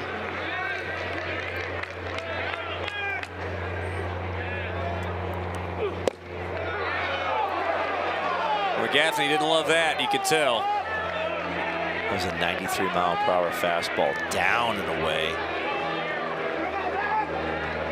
Remember, the pitch he smoked was up in the strike zone, fastball out over the plate. You got to get below Gaffney's swing. That was low ball 3. A little too low there. Jacob Jarrell on deck. He's been aboard twice. This middle of the order's done good work. Time called. That's ball from the bullpen out. Down the left field line. 3-2 count on Luke Gaffney right here. This is a hitter advantage count. Any 3-ball count's a hitter advantage count. You got to stay with your approach. See the ball up. Hit the ball through the middle of the field. Breaking ball in the dirt. That's a nice at-bat right there. Trying to get him out on breaking balls 3 times. Well-located fastball down the way. Could have gone 50-50, ball or strike. That's a great at-bat by Luke Gaffney. With a base open, taking his walk. Saw 4 walks for DeCaro. You know, he didn't give in either. You talked about he's looking for a fastball there. He's already hit one hard. He tried to get him to chase. He's out. And that's going to do it. Scott Forbes has seen enough. Friday got fought through some traffic. 7 hits, 4 walks, only 2 runs across. And the job of Cameron Seagraves is to keep it that way. We'll introduce you to Mr. Seagraves in a moment.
Carolina's own Cameron Seagraves out of the bullpen for the North Carolina Tar Heels with 2 on and 1 out here in the 5th.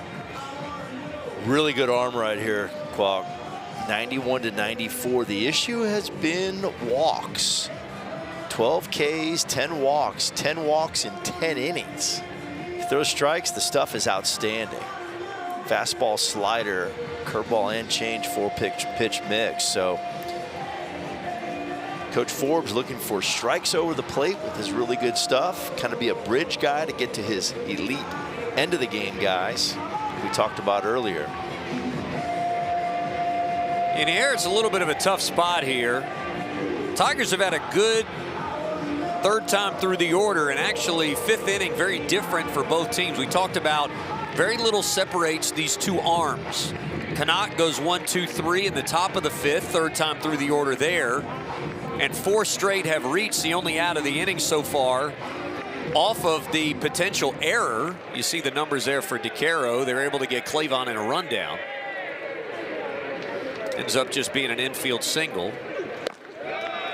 92 with the fastball that misses. That's a live arm right here from the sophomore. Right-hand hitters hitting .091, so under 100 when the ball's over the plate. The only issue, like I said earlier, were the walks. That's cracked, but foul. Here's a look at how Jacob Jarrell has improved. He's dealt with a little bit of injury there, missed some time last year. How about the jump from junior to senior year, almost 100 points? Yeah, he's been a staple for the Tigers for sure. Had a nice year last year, didn't he? Did go around, says Chris Ward. Really a nice stabilizing presence. Back to something Eric Backich said, you know, they brought in Nate Savoy thinking Jacob Jarrell's going pro. They didn't think he's going to be back this year. Turns out you've got a luxury with 2 guys that could start behind the plate for you and 1 guy who's a 3-time captain. Here's a look at his check swing. Oh, yeah, he did. Hard to stop. Hard to stop that bat speed right there.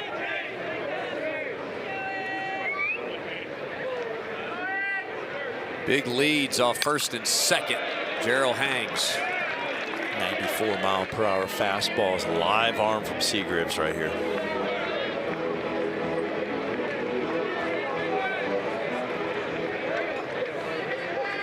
Stranding inherited runners, the lifeblood of a good bullpen.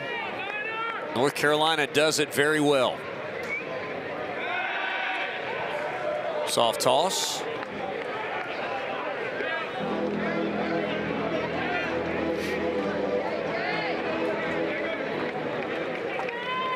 Already, it's a Clemson team that's had a problem with extra base hits this year. They've got 5 extra base hits in this game. Slow roller. No easy play. No play.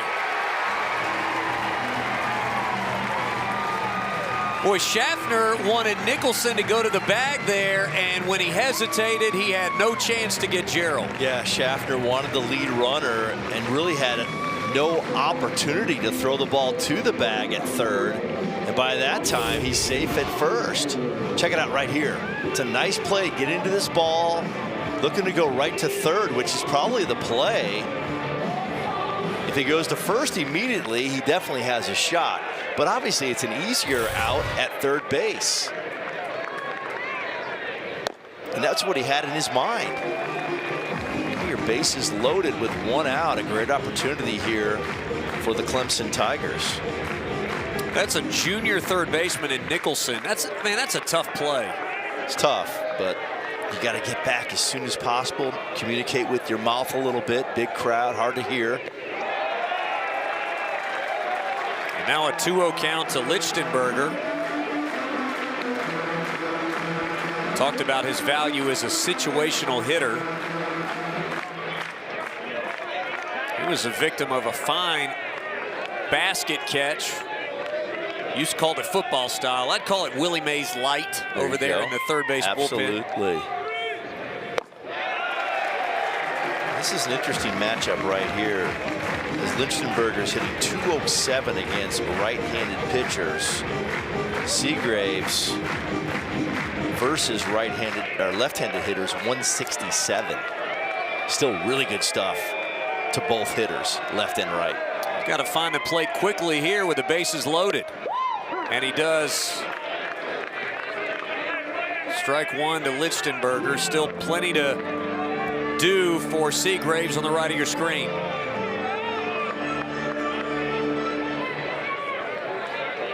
Lichtenberger, the Appalachian State transfer.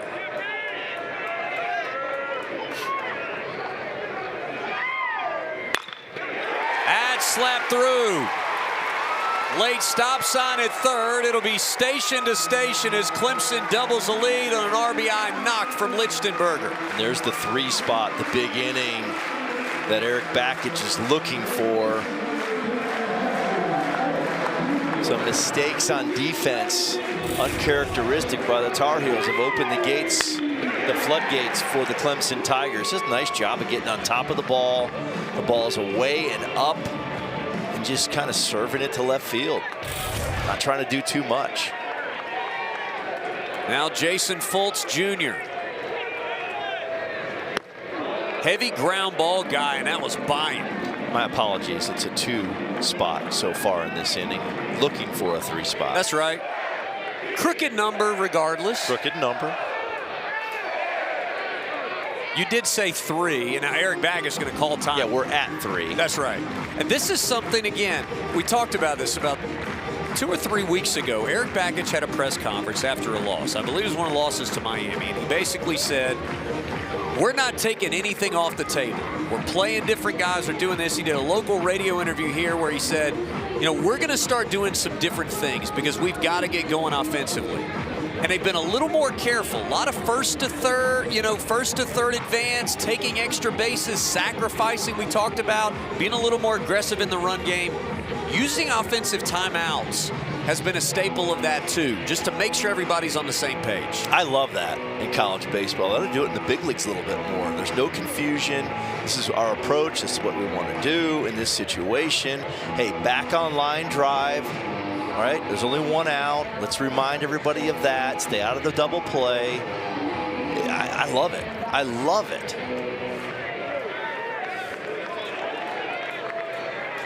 Let's see what's on here for Fultz. That's low. Another fine play behind the plate. There's a look at the infield. Pinched at the corners. Deep in the middle, looking for a double play to end this inning.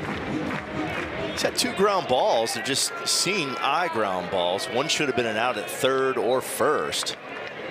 He's done a nice job. It's a really good fastball. Yeah. Really good arm, 93. He's more of a stuff guy. You set up in the middle of the plate as a catcher. Here's your stuff, your best stuff. Throw it down in the strike zone and see what happens.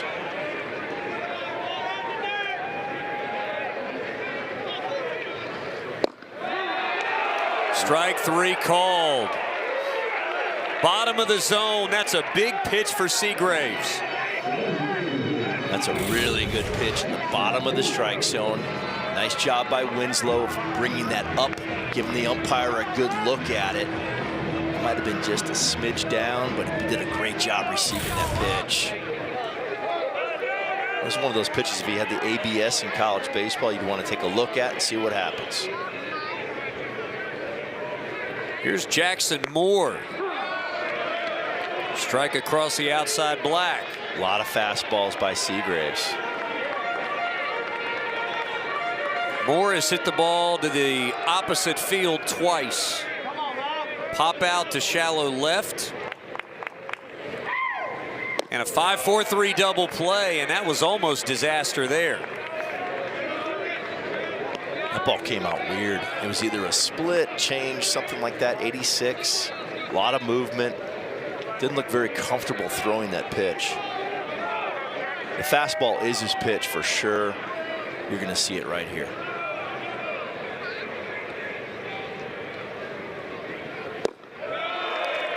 And that was it, 92 with movement on the arm side. Like I said, watch Winslow when he sets up. He sets up in the middle of the plate, and they just let Seagraves' stuff dance to the strike zone. They want it down, a lot of movement, 92, 93, touch of 4. breaking ball, nice one too, at 83 miles per hour. It looked like Moore was geared up for heat too and really had to hit the brakes. It's the first one he's thrown in quite a while.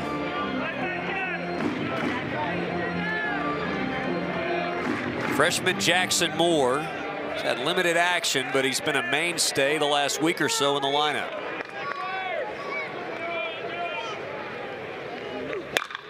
Grounder through to right field. 1 run scores. 2 will score. Jackson Moore with 2 RBIs. That gives him 3 for his life.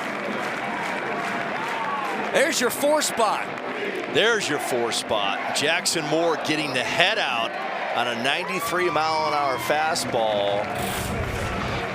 109 off the barrel. That's right down the middle, and he pulls it in the 4-hole. Big, big 2-out knock, RBIs, everything involved in that. Huge for the Tigers.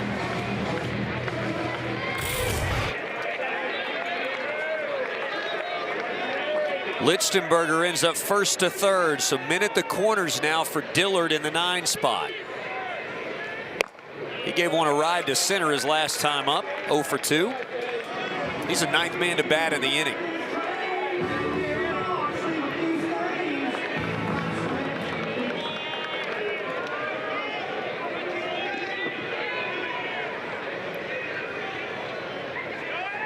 Seagraves needs strikes. He's been working behind a lot. That ball's going to drift foul. You think about this inning. The play at shortstop, potential out at third base, does not get anything when he goes to first base. 2 strikes right there, a fastball out over the plate. It always comes down to 1 pitch or 1 play, and they're ground balls. First, third play, a little dance out there by Moore. He'll just take the stolen base and be happy about it. Yep, the 2 strikes. That's a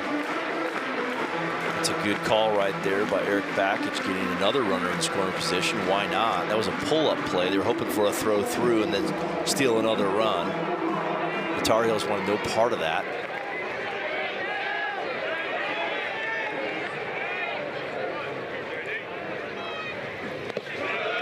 Good block again.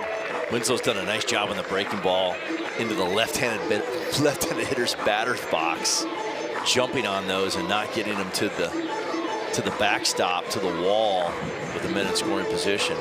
But getting back to my point, 1 play defensively, 1 pitch offensively, not executed, and here we are in a 5-1 game.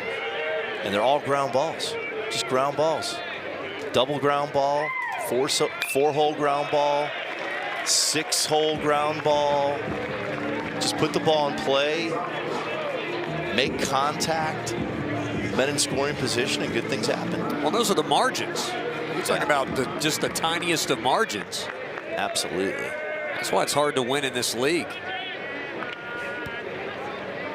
2-2 pitch. Seagraves, a pitch count up there, but he ends the inning with that fastball up. The Tigers send 9 to the plate. They bring 4 across. Nate Savoy started it with a big bomb to center field.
Got where we are, top of the third, bases loaded, nobody out. Big play in the game. Lichtenberger takes the hard hop, gets the double play ball. North Carolina takes the lead.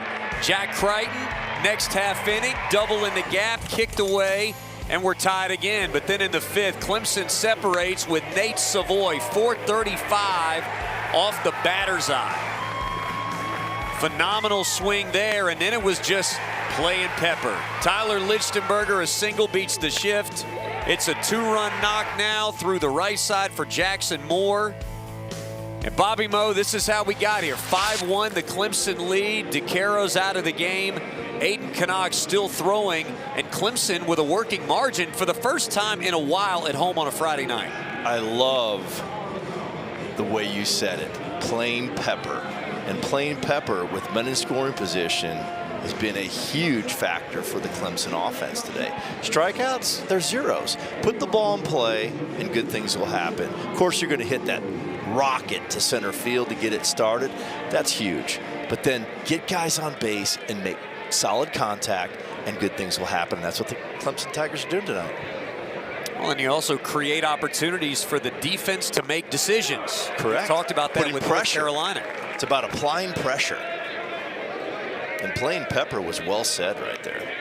I had credit Ron Smith for that one. He talks about that all the time. Our good friend Ron. I just echo great coaches all the time.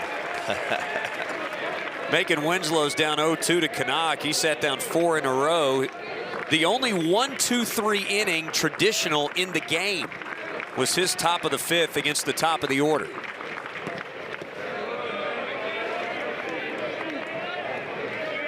Yeah, the third time through got DeCaro. It has not yet done the same to Aiden Canuck.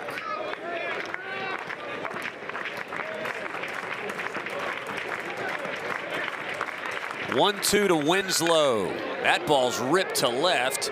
That's got some carry. One hop off the wall. Chance to make a play with a relay throw, and he's safe. Off-speed pitch up in the strike zone. That's been the only problem for Aiden Canuck tonight. He's given up some hits on some off-speed. Watch this, up and out over the plate, kind of just hanging there. A hit off the barrel at 107. It's a nice hustle double right there for Winslow. You know, I'm speaking your language right now. So far today, Clemson with 5 extra base hits. That's the first extra base hit for North Carolina. And that ball's going to guide through. Run's going to score. Rounding third, the throw's cut off at second, and North Carolina don't look now within 3, just 2 balls in play. Well, that's what you're looking for if you're a Tar Heel fan. You want to answer immediately after that 4 spot. 0 would be a big momentum changer in this game. Now, if you're the Clemson Tigers, if you can keep it at 1, no problem. You still have a 3-run, big inning lead. But for the Tar Heels to answer right there immediately with nobody out, big statement. I love Owen Hull, by the way. 1 home run is all this year, but a team best 34th RBI. Guy just knows how to put it in play and drive in runs. It's Colin Hynek.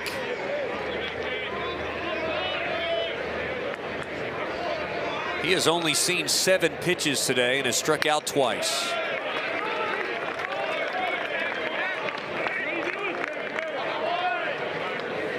Some nights you find yourself down 0-2 from the jump. That's what he's done his first 2 times up.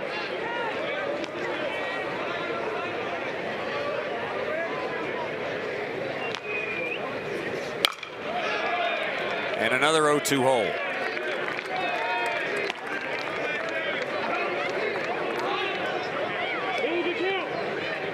Canuck with 83 pitches.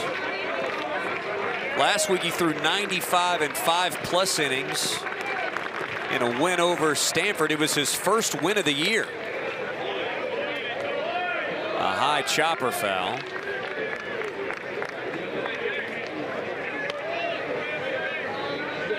That was his season high in terms of pitch count. Doing a nice job on this at bat, executing with his fastball, and that was an off-speed pitch, fouled off softly.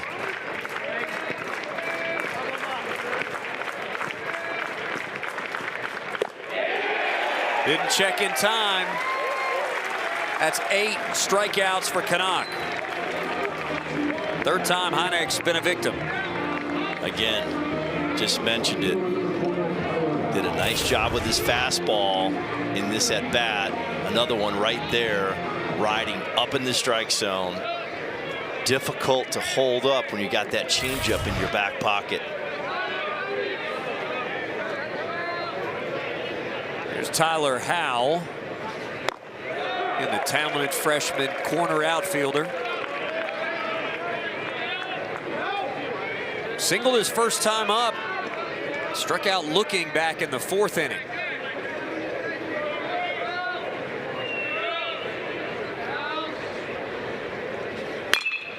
And that one sees its way through.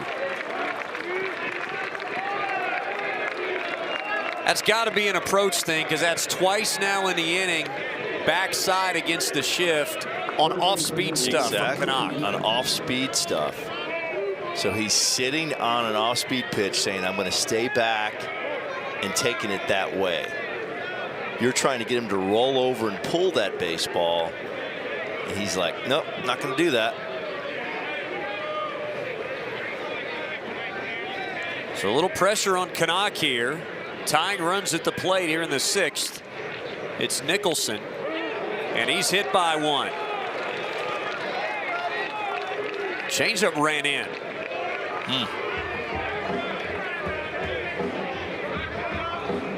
Second hit batter of the game.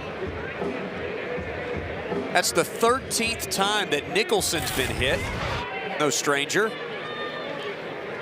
Ooh, right off the forearm. They don't make a lot of padding for that. No. Not on the backhand. And again, player-led conference. Jimmy Bellinger's going to make it a coach-led conference. This is what's interesting about college baseball.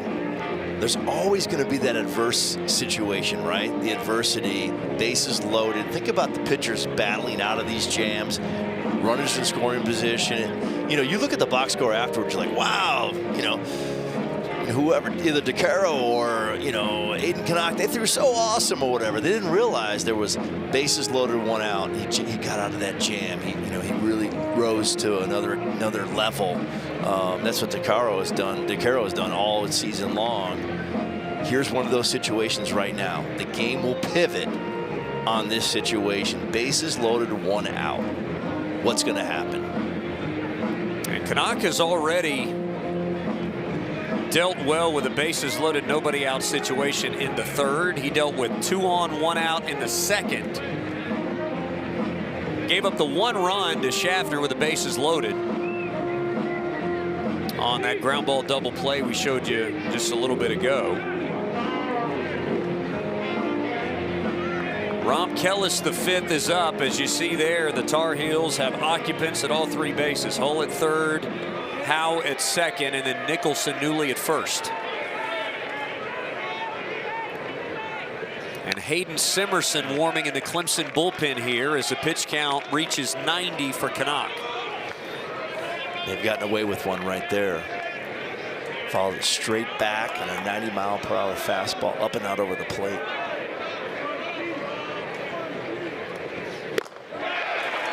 '93. Much better pitch. See, it's on that L on the inner half. Well executed. Getting close to the body, to draw that L close to the body, then a line down and away.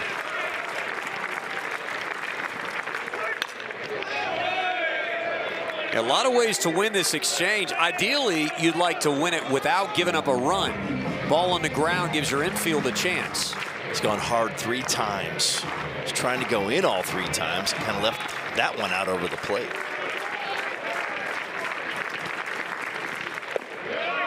One noteworthy thing here, we're talking about double plays. That is a big line of demarcation for this team. North Carolina is top 10 in the country coming in. They've turned 31 double plays. Clemson is 14th in the ACC, only 15 coming into the game. That's one way to do it yourself. 9 strikeouts for Canuck. That fastball trying to go in and went up and in on that little elevated ride four-seamer right here.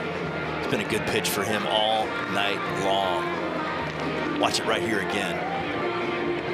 Hard to lay off that pitch. It looks juicy, it looks good, and it just explodes. This ball's hit well, right center field, playable for Clavon. And Canuck strands the bases loaded with 1 out. That's that big pivot moment right here in this baseball game. 5-2 Clemson here in the 6th.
Glad you could join us here in Clemson as we head to the bottom of the 6th. Here's a look, okay? First 2 series for Clemson. The batting average and OBP don't change. That slugging percentage, though, this is your wheelhouse. That's the difference between playing better and struggling to score runs. Slug is huge because think about it. If I get 4 singles in an inning, it's really hard to, it's really very difficult. 3 singles in an inning. That's hard to do anyway, but you're just going to go station to station, maybe score 1, whatever. But if I get a walk, a single, and then I drive a ball in the gap for a double, triple, or even a home run, that's instant. 3 runs, 1 swing. That's slug, and they pay those guys a lot in the big leagues, 30, 40 million a year to slug. Think about that. So 446 versus 391, it's a big difference right there. You're looking at 60 point change for the Tigers here in the last 2 weeks. New pitcher for North Carolina. Cameron Padgett is in the game. This arm number 3, Clavon rips the first pitch to right, and that's a foul ball. Rudely greeted there, but allowed strike. You know, we talked about putting the ball in play and playing pepper, and also the play action that Eric Backett is trying to manufacture. All of it works together, right? It creates pressure on the defense, pressure on the pitcher. Your slug will go up. You know what I mean? It's not just, okay, we're going to get up and try to hit a home run every at-bat. No, we're going to have an approach. We're going to have a 2-strike approach, put the ball in play, maybe hit a home run here or there, take our walk. It's called offense. It's not called hitting. There's 2 different things between offense and hitting. Offense is where it's at. Hitting is all about just hitting the ball hard. Yeah, quality contact. But there's a thing to offense, and it's team related, right? There's no selfishness in offense. All 9 hitters working as 1 unit. That's why I like North Carolina's offense, because the production is evenly spread. Clemson's gone more to that model. I'll also point out here, as Padgett blows a fastball by at 95, that those first 2 series, for the majority of those first 2 series, Jaron Purify's in the lineup. So you lose Purify, then Tristan McClatty goes out. He gets hit in the face by a pitch at Stanford. There's strike 3 called as Padgett deals with Clavon. But the slugging percentage has gone up as Clemson has lost their main guys. Yes. This is nasty, by the way. 96 dotted on the outer half. by Paget. No, great point. Great point. Because those guys are stepping up, especially in the bottom of the order. And that turns your lineup over and gets more at-bats for the top 3 or 4 hitters in your lineup. One of the 5 extra base hits has come from this guy, Nate Savoy. Yeah, he hammered that ball. Masters week, we'll call it a 2-iron to center field. 435. I mean, look at that. Yeah. Look at the launch angle, only it's under 20 degrees. It's unbelievable. He tried again right there and hit it foul. Paget, by the way, really hit or miss with some of his outings, but you can tell the electricity in his right arm speaks for itself. No question. Almost 4 walks per 9. The average is 3 walks per 9. That's what the standard is, actually. 3 walks per 9. So, yeah, walks have been a bit of an issue. The arm talent is outstanding. 92 to 96. Power slider 83 to 85 and change. But, yeah, it's all there for sure. No question about it.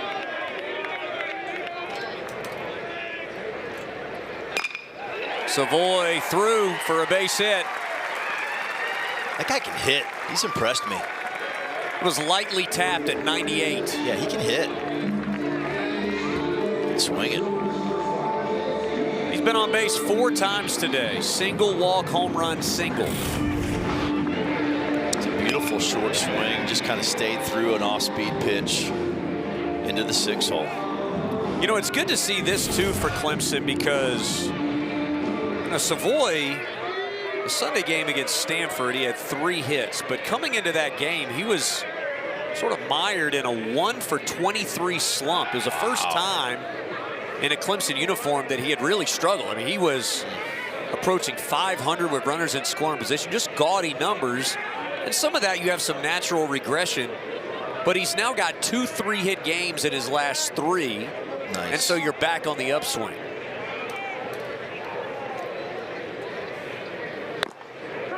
Painted, strike 1 to Crichton. Jack's got a couple of doubles and scored.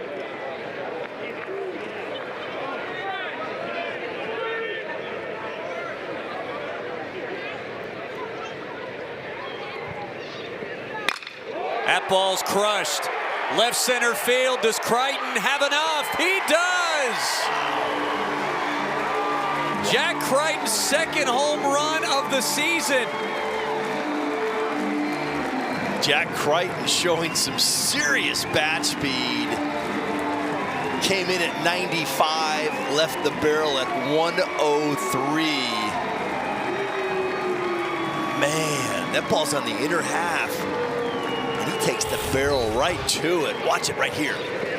Inner half, short swing, pulls his arms in a little bit. And it finds the stands in less than 5 seconds. I mean, that was a rocket.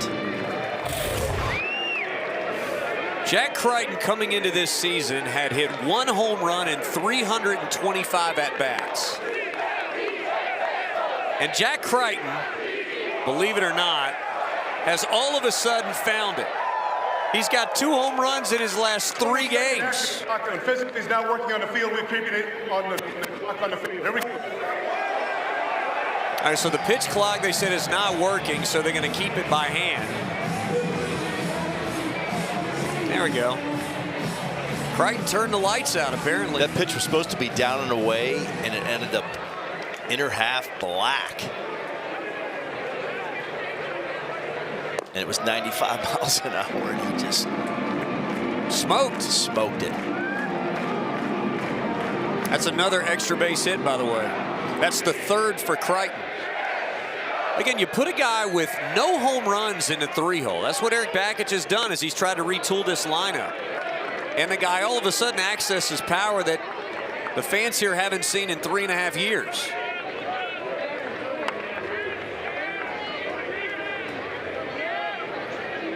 A 5-run lead. Gaffney's waved at the same pitch twice. That's the separation that Coach Bakich was looking for when we talked to him earlier. He wasn't satisfied with 1, he wanted 3. And Now he's up 5 with a 4 spot and a 2 spot in back-to-back innings, and this inning isn't over.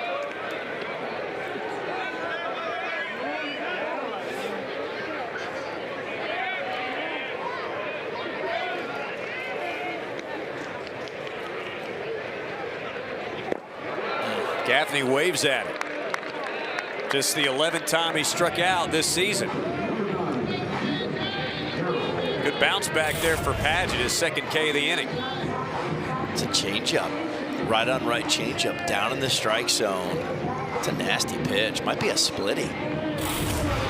I was thinking that. That thing didn't have a lot of spin on it. That was filthy.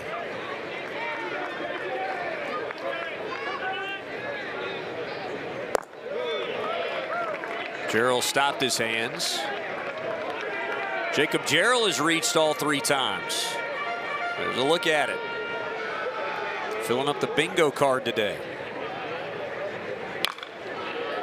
Big cut. Tigers with 12 hits through 5 2/3 innings. Against some real dudes. I mean, it's an impressive offensive display for sure. I mean, North Carolina runs some serious arms on a Friday night here in Clemson, South Carolina. And the Tigers have put up 7 already in this game, and we're not even through 6. Number 1 in the ACC and ERA, number 4 in WHIP. That tells you what you need to know right there. And I'd say number 1 in stuff. Oh, yeah. I mean, their stuff is all pro stuff, top to bottom, and you know they don't run a guy out there that's not going to be drafted. Go back to something you said about an inning ago, where continuing to score keeps some of that stuff seated until perhaps tomorrow. Yes. Because at 7-2, you're not going to see Glober or McDuffie.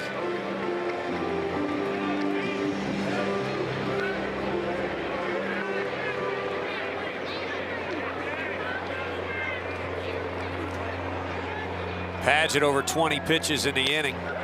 Trying to put it to bed, but Jarrell's hanging in there.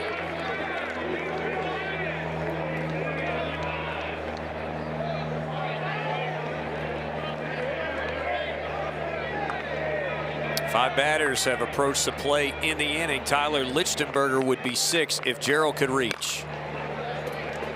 And he's just hanging around.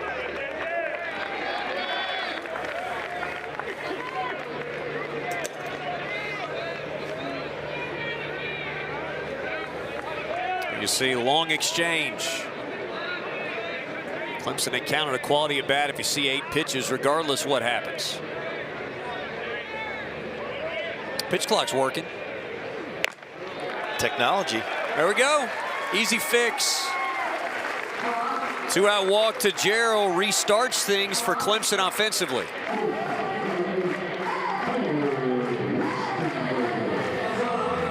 That's been Padgett's issue. The stuff is there, but he's almost 4 walks per. Now he's at 4 walks per 9 because he was right at 3.95. That's a little high, and also those misses inside the strike zone. There's a high strike to Lichtenberger.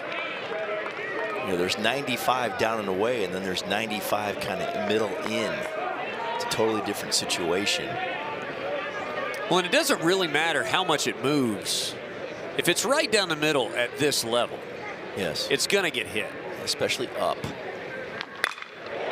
That ball's ripped to left. Nice beat on it by Kellis, who brings it in. How about Jack Crichton accessing some power? So watch this pitch right here. It's supposed to be down and away. It comes inner half, middle, and he smokes it. 103 off the barrel.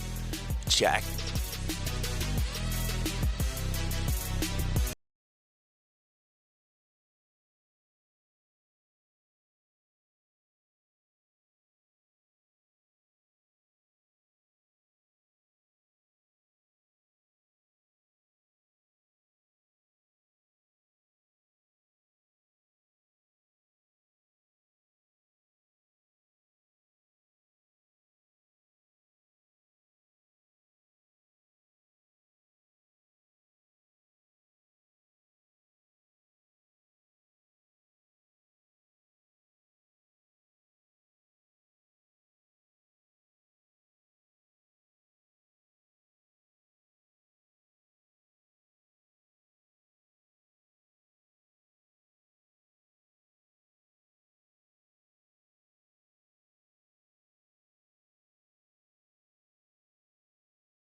These guys looks like he's done this before. You know, like that was way too easy for a pogo race. You know, everybody should be struggling like the other guy. Right. And check the birth certificate there. Hayden Simerson on the mound for the Tigers. Last time out against Stanford, a 12-out save to polish off a win. This is a D2 transfer with electric stuff. Yeah, real arm right here. 90 to 93, 4-pitch mix. And here's the thing. You put him in the game because he is a strike machine. When you have a 5-run lead, you want the Tar Heels to earn it. You're averaging 2.12 walks per 9. The standard is 3. What you're looking for is a strike thrower. Make him earn it. How about the work that Aiden Canuck did? He had not gotten, he pitched in the 6th last week, gave up a couple base runners and exited. He had not gotten an out in the 6th this year. And he gives the Tigers a statistical quality start. And we know a proverbial quality start as well, giving up 2 earned in 6 innings with 9 strikeouts. He really stepped up tonight, gave the Clemson Tigers exactly what they needed. It's what you want. You want to give your team a chance to win a baseball game, right? Compete enough to give your team a chance. And that's what he's done so far. Now it's up to the bullpen here to keep it at 5 and then let the offense go back and swing the bats. Saw the breaking ball to start with Simerson, unafraid to pitch backwards. 2, 3, 4 in the order. Gallagher, Paulson, and Winslow due up. Boy, a big cut there. Gallagher came unglued. He'll take an extra second. 1-2 pitch. Good chase.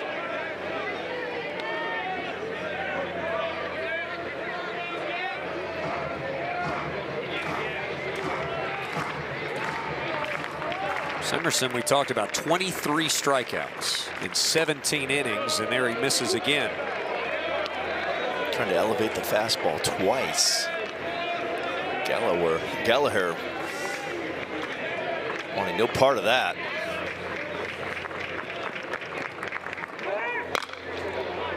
Line drive foul, just foul.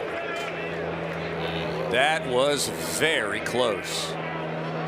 The breaking ball hung right out over the plate. Watch it right here. Just off the cap a little bit, had a lot of hook to it. Good call. That's a really good call by David Arrieta down there.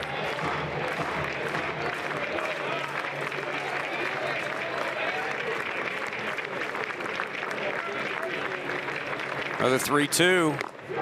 Got him. Awesome pitch right there at 94 on the hands. Watch this pitch right here. It's kind of up and in. It's got a little 4 seam, so it rides, it carries, it stays true. Hard to hit.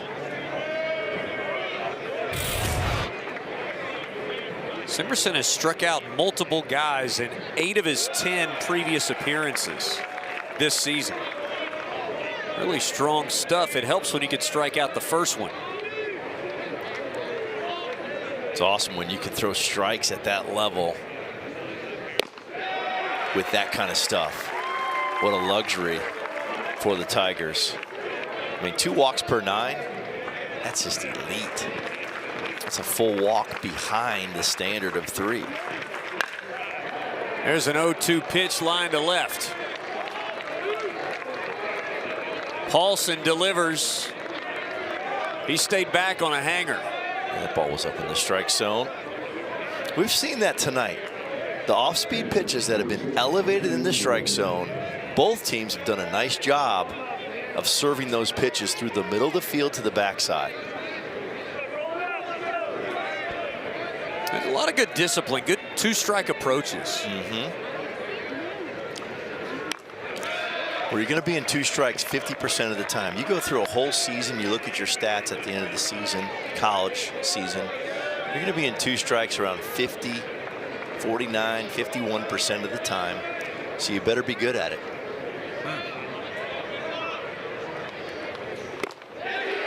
Check swing, no help needed.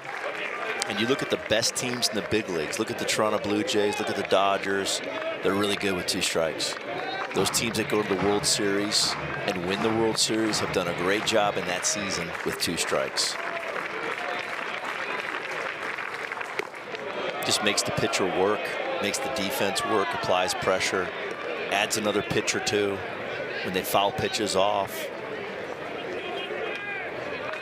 It's really taxing on the defense. We've seen that today for both teams too. Check swing, a little tight. 2-2. It's a nice pitch, a nice check. Just good baseball all the way around. Winslow doubled off Canuck into the left field corner to start the 6th. Scored the 2nd run of the game. What do we got here? Field. North Carolina is challenging hit by pitch. Oh, hit by pitch. So North Carolina is going to challenge whether the batter was hit by a pitch. Very interesting. All right. Must have heard a little click or something like that. And that would be like the 3rd or 4th time that we've had just a little bit minute HBP. I'll put all my cards on the table and say I did not think so. Okay, what do we got here? Let's see. Ooh, I don't know. That ball looked like it changed direction a little bit. It may have hit him right on the forearm there. Yeah. That's what he was telling Coach Forbes. He's like, that ball hit me. I think that's what he was saying. Ooh. Oh, this is awesome. Awesome camera work right here. Look at that zoom. Look at that. That's another little scrape job right there. That's very hard to tell. Has to be definitive, but boy, that kind of looks like it. Well, I'd look at his forearm. Why don't they take a look at his forearm and see if there's a mark on it? Little red mark, little seam mark, something like that. Wasn't somebody thrown out in the big league some years ago for that? Yes. Showing the bruise. Yeah, like just get run. Or they were doing shoe polish, I believe. Oh, yeah. The foot. He's like, look at the ball has shoe polish on it. That's going to be interesting to see where this goes. Well, because of how Gerald caught that, I mean, he caught it like right at his arm. I mean, that's why that's why it's so weird, because he caught it clean. Plus, I don't think Coach Forbes, I'm just not sure if Winslow says anything if it doesn't hit. You know what I'm saying? Yeah. He immediately is like, hey, that hit me. Right? You trust your players in that, especially the one with the bruise, you know? I mean, that's a situation where I definitely show my arm to the umpire before they even go to the replay. This is potentially big here. It's a 7-2 game. North Carolina's got some work to do. But Clemson put a 4 spot up in the 5th, and North Carolina promptly put the tying run at the plate. This is going to be an interesting one right here, because you're looking at 1st and 2nd with 1 out. Yeah. 1 swing of the bat. And North Carolina's way back in this. Okay. And they do say a hit by pitch. Yep. And Eric Bakich is going to come out. Now he's going to come out asking.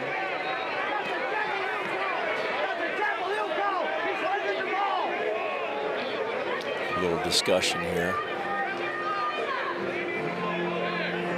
And I thought there was one earlier that they could have challenged. Oh yeah, as well. That's right. Now I don't hit the knob, and they didn't challenge it. Remember that? That's right. That was the Clavon HBP. Right. Now this may be a conversation about check swing. It may be a conversation about, you know, was he leaning out over the plate? There could be a lot of things here. That's 4 times today that we've had a hit by pitch or a non-hit by pitch on balls that are right next to the body. And that's what you do. When you're facing good teams, you got to throw in. You got to throw in. Is determined as a hit by pitch. Carolina retains both challenges. Okay, so there's the official word. Maybe Eric Bakich was saying, just tell people. I don't know. A little communication, a little right. I'm going to clarify where we're at here. That really was an odd one because the way it was caught, it just didn't look like a hit by pitch from our angle. Yeah. Great camera work again. Yes. Does the trick. And here is the leading RBI man, Owen Hull, who had an RBI hit last half inning, and this ball has a chance, but it's foul. Boy, I thought he was going to Ichiro dunk that ball into the corner. It had a little Japanese baseball look to it, didn't it? Kind of running down the line with the barrel going to the backside.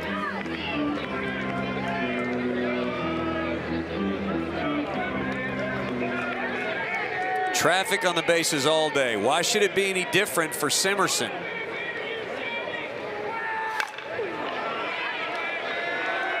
He really is letting it travel, trying to shoot it the other way. Another inside-out swing.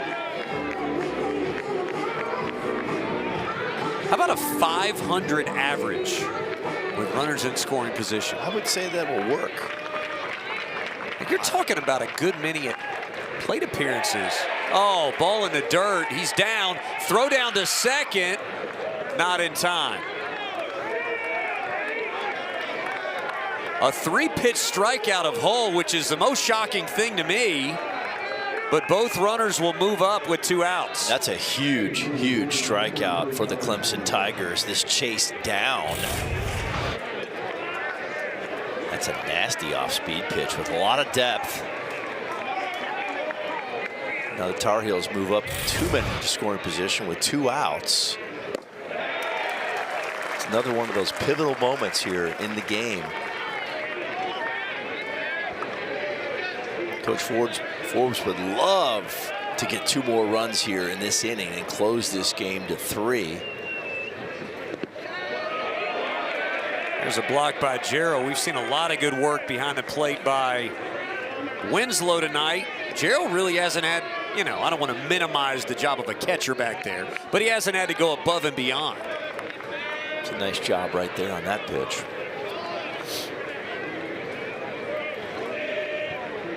Heinrichs had a hard time. 0 for 3 with 3 strikeouts. Look out.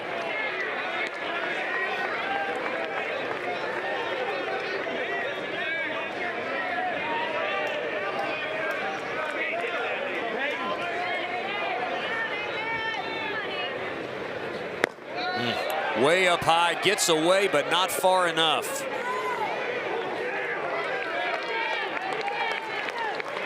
Oh, those are 2 big misses right there with the man on third. Up and in. 92 and 93 mile-an-hour fastballs.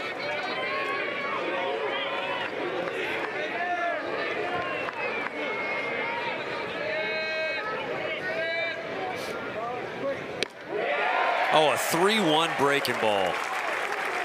Great cross count. And a hitter count. Still in a hitter count right here. Job is not over yet. 3-2 is a hitter's count. Need a big pitch right here if you're a Clemson Tiger. That's foul. Boy, that was laced. He goes back to the breaking ball again. 3-1 and 3-2. He's been missing with the fastball, up and in. It's going to be an interesting call right here by Coach Bellinger. Another 3-2. He missed again with a fastball, and they're loaded again. 3 fastballs, missed ups, kind of lost command of that pitch. It's coming out, 92, 93. It's good stuff, but just the command of the fastball, a little lost right now. It's the difficulty of a 2-pitch guy, too, right? Because if one pitch isn't in there, then the effectiveness, if you're just sitting on the other, right, the effectiveness goes way down. Well, the more you see that one, gets easier to hit, that's for sure. And you can sit on that one. Strike to Tyler Howe, multi-hit day for him. And that was a breaking ball. So the breaking balls have been strikes.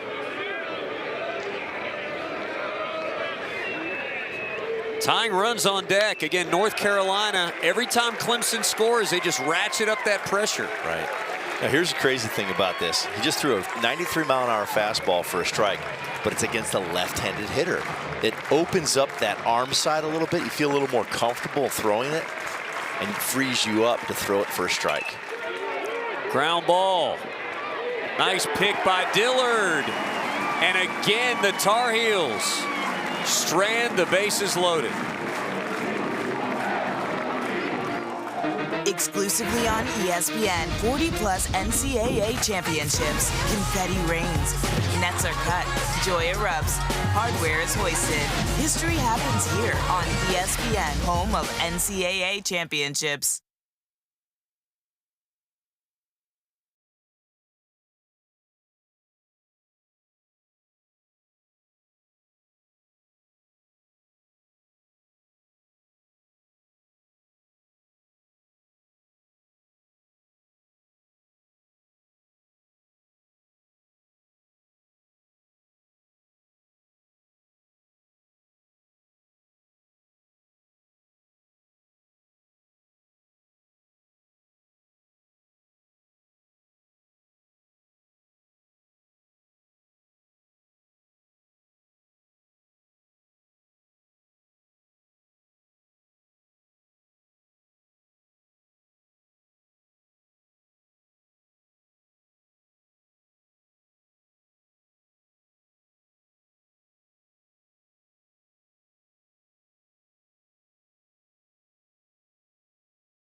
Major League Baseball season well underway. 3 Tigers and MLB. Justin Robleski. How about that one? Pitched the year in 2019, went the JUCO route, Oklahoma State. Proud of him. Eli White.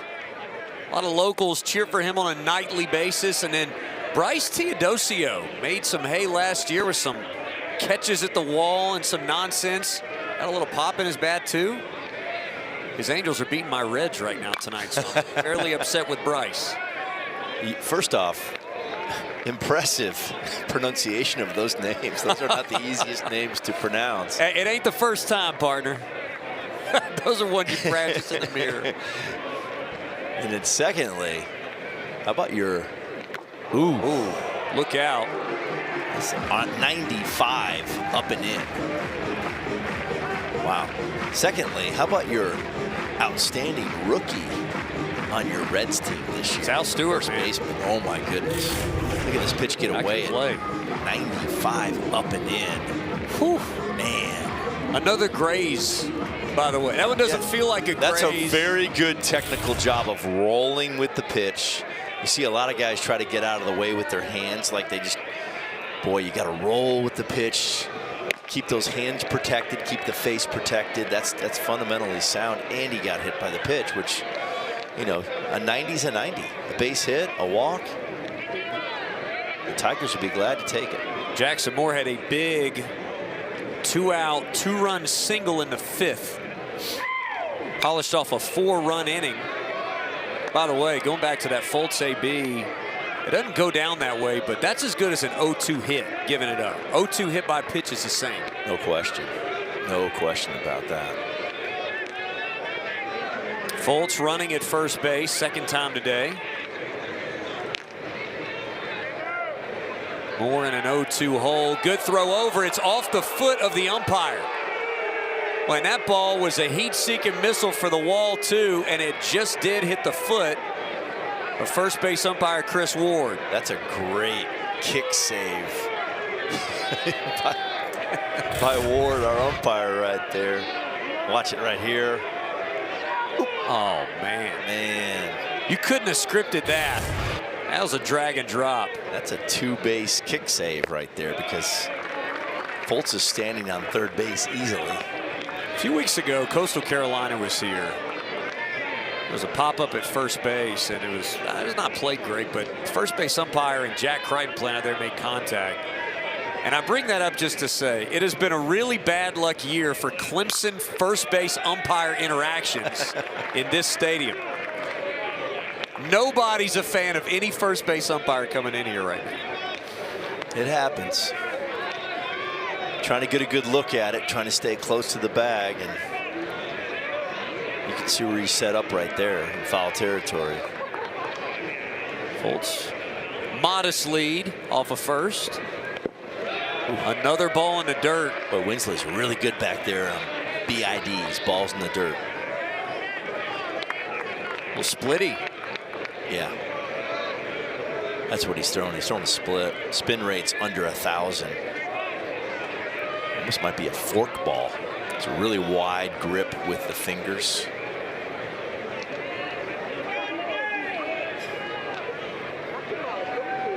Two. Moore hanging around. And this is a guy with not a lot of plate appearances. 19 at-bats coming in as a true freshman. Got a little run early in the season. A couple of pinch hit ABs. Got a start in game 4 of a weekend series with LaSalle. Got to start that Coastal Carolina game. And now 3 straight starts. But a veteran approach in this at-bat to keep hanging around. Love the way he's fouling balls off to the backside. Making Pageant work.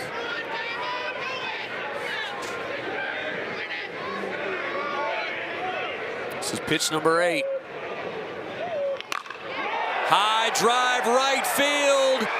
Does it have enough? Yes! The first career home run for Jackson Moore goes 1 row up. And it's 9-2.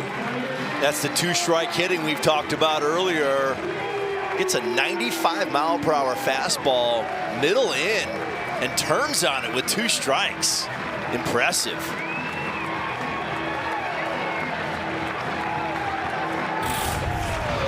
Look at this. Yeah, this ball was hit on the inner half, trying to go down in the way. 95-mile-per-hour exit velo off the barrel, and he backspins it to the pull side. Good for that young man. Attaboys all around for Jackson Moore. Well deserved. And now a square by Jay Dillard. And more importantly for the Tigers, a 7-run lead in the 7th.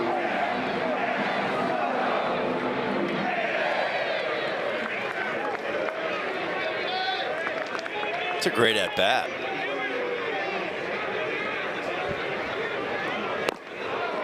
Swing and a miss there for Dillard.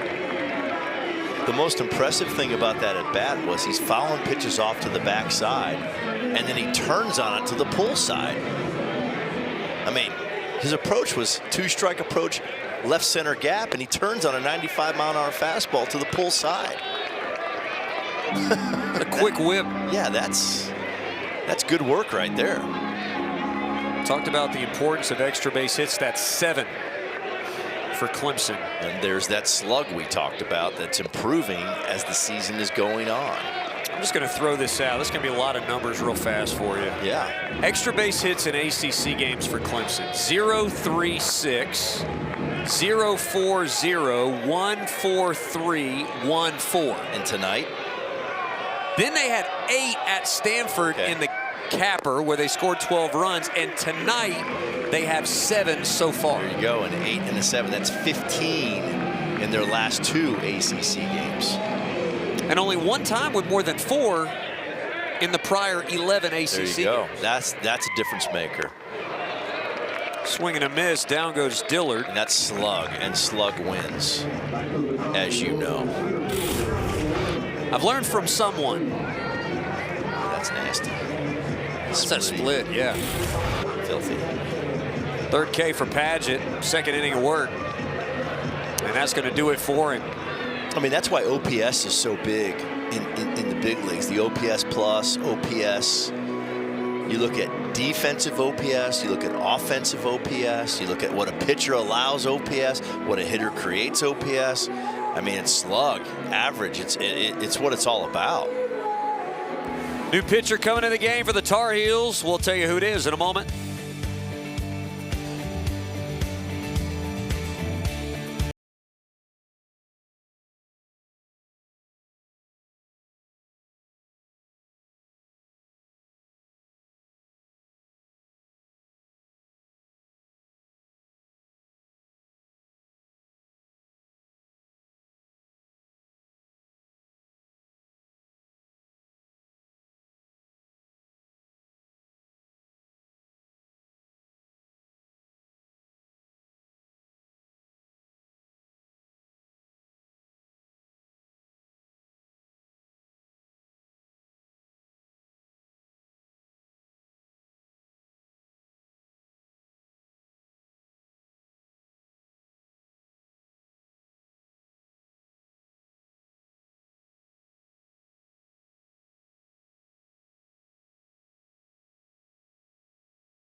Good time up there, right in front of some offices.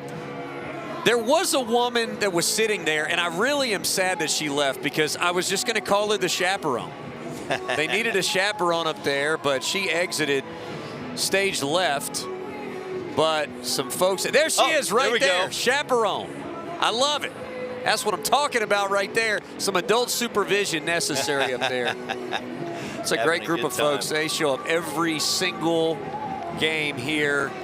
Again, right outside the office building where a lot of athletic department staffers are housed, and they're having a grand old time. It does look fun. It looks real fun up there. I need to sleep there tonight after my 49-hour journey from... Yeah, I know. You're hitting the road after this. Boston Flannery. Good-looking right-hander out of New York. 6'4", 230, and he starts with a knee-high strike to Bryce Clavon. Yeah, another great arm of the Tar Heels. The only issue this season so far has been walks. And he's averaging 9.2 walks per nine. He has 15 walks in 14 2/3 innings. So over a walk an inning. That's kind of been a theme from the pitchers that they've run out for Scott Forbes tonight. Yeah. Which has been a little shocking. I mean, he was down 2-1, and Seagraves came in. Good stuff. Threw some nice ground balls, just some seeing-eye ground balls. Had a play at shortstop that probably needed to be an out at third base. And then since then, kind of the floodgates have opened up. Well, and even there, I mean, the message that they're going to have, we talked about, you load the bases of mine. They could come back and win this game. I'm not saying they can't. They've done it 3 times and scored 1 run with the bases loaded. And they know that if they win the next 2, it's like tonight didn't happen. Right. So you don't want to use arms just to give yourself a chance to win if you might need them in a legitimately tight game with a slight lead in the next 2 days. Yeah, you want to come back offensively, but then again, you want to preserve your top guys if you're losing a game. Good breaking ball to get Clavon. Yeah, good breaking ball right there. I mean, a really good point you made on Friday night. You want to be conservative as far as using your top guys. That's really some good stuff right there. Look at that. Take a little cutter. Filthy. Clavon tried to get down to it, could not. Back-to-back strikeouts, one by Padgett and one by Flannery out of the bullpen. Here's Savoy. Savoy and Crichton. You can throw Gerald in too, but these 2 guys together have been retired 1 time combined. Savoy is 3 for 3 with a walk, a home run, 3 runs scored.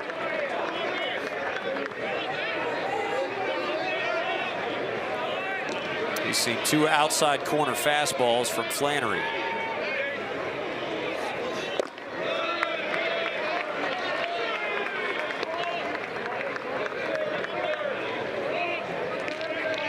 Savoy had the big home run in the 5th. That broke a 1-1 tie. Since then, the Tigers have scored 7 more runs. Flicks it foul. Is there room for Paulson? There is room for Paulson. Is there? Now, wait a minute.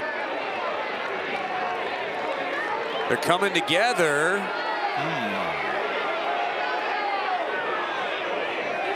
And he's saying he's got the ball. Now, wait a minute. This is interesting. It's hard to tell with the view we had where he was. Trying to see if he was off the field of play. They say it's right now. If he had a foot in the dugout, that's what they're talking about. Paulson's saying he was on the field of play when he caught it, and that would be the question Scott Forbes is going to ask. Remember, North Carolina does retain the challenge. They successfully challenged the hit by pitch a couple innings ago. He clearly caught the ball, but where were his feet when he caught the ball? And it's important to note there was not an initial call. They kind of came together and talked about it. Eric Bakich is now out in front of the dugout.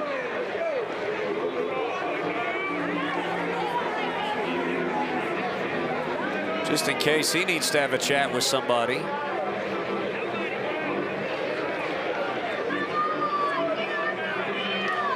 I'm not sure that Scott Forbes is enjoying this discussion very much.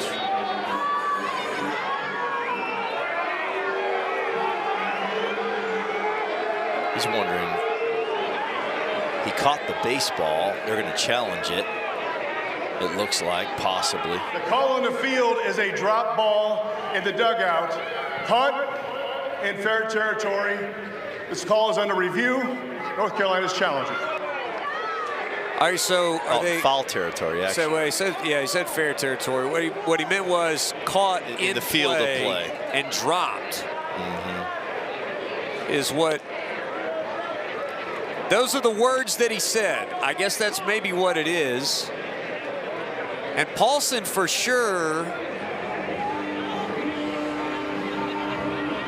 he was asking clarification about what the call was, and when he got the answer, whatever he got, our back was turned to that part. And we were blocked out by the dugout roof. That's right. From our angle. So let's take a look here. What happened? Yeah, I thought it was right.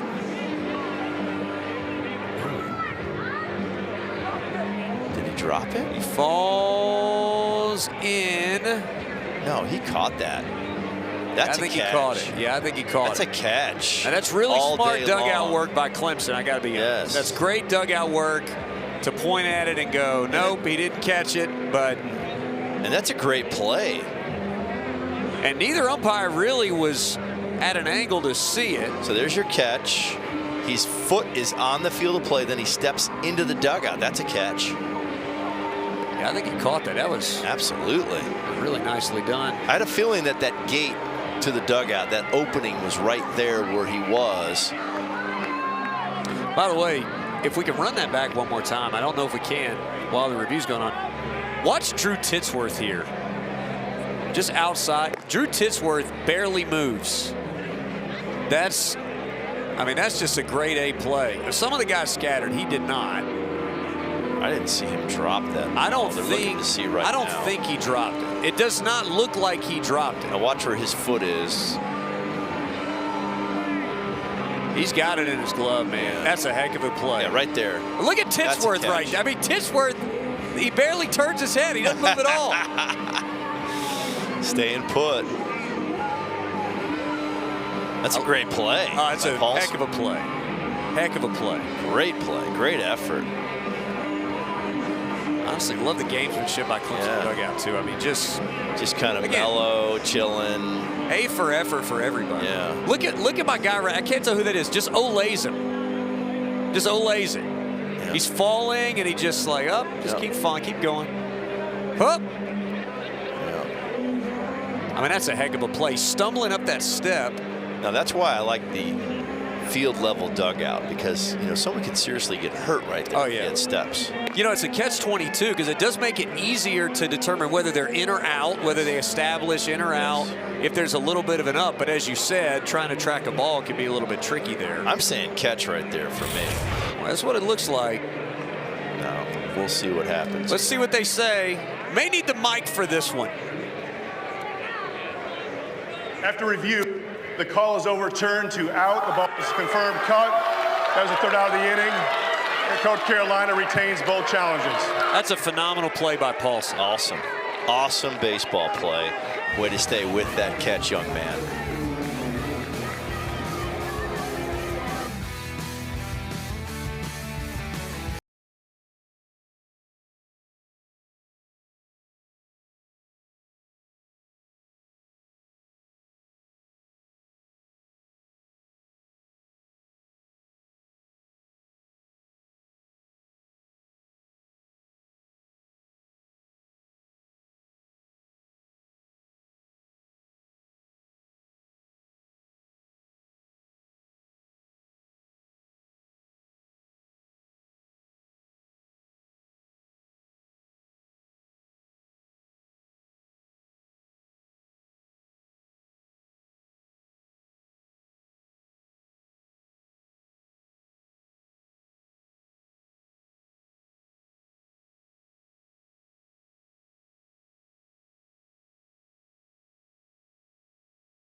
Fun out there. Some of the camera folks are working. They're just chilling. That's pretty good. What a great camera crew, though. I mean, really. Look at that. Right up on top of first base. That's how we get to great angles. Oh, because it takes 3 people to operate that camera. I've done many games here, and this place just covers it beautifully. I mean, Rick and his crew just... they're the best. Yeah, unbelievable. The double camera in center field is amazing. You run out of words to say, truly. It is. About the next level stuff. Well, you see on these reviews, I mean, think about the reviews. Hit by pitches, a very close plays. No disrespect to anybody. No. But at other ballparks, some of these are not getting overturned because the camera works so good. By the way, I just want to say hello to Kevin Smith. The audio sounds wonderful tonight. Ground ball to short. 1 gone in the inning. Nicholson hustled. Couldn't get there.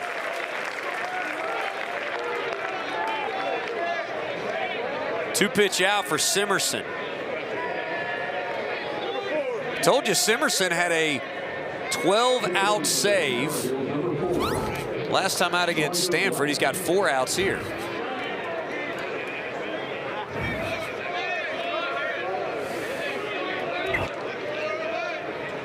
Tigers up 7 runs here. I'll tell you what, man, you drove a long way to be here today. Well, to be fair, I did go to the Masters on Wednesday. Oh, okay. All right. Pinch hitter, by the way, Sawyer Black. You've been spending a lot of time in the Tetons, though. That's quite a different vibe than here. Yeah, that winter job, ski instructor, guide at Grand Targhee Ski Resort. It's been fun the last four winters for sure. And then get in the car for baseball season, cranking it down the line with ACC Network and ESPN, stuff like that, to the regionals, hopefully super regional in Omaha. See what happens, but it's been a lot of fun. 1-2 count, pitch to Black, just off the outside. Yeah, 49-hour 31-hour drive. Left Saturday, arrived in Atlanta on Monday. I mean, that's absurd. Yeah. There's a swing and a miss. Simerson's third strikeout. And that's the 10th time I've done that in 4 years. It's a great pitch. Up and out, fastball. That's just a see it and hit it fastball, top of the zone. Yeah, it is. Here it is. Challenge fastball and see what happens. This ball's tagged to center field. Clavon on his horse. Flips his hips, and it's out of here. Wow. Jake Schaffner, a first pitch, coaxed it out.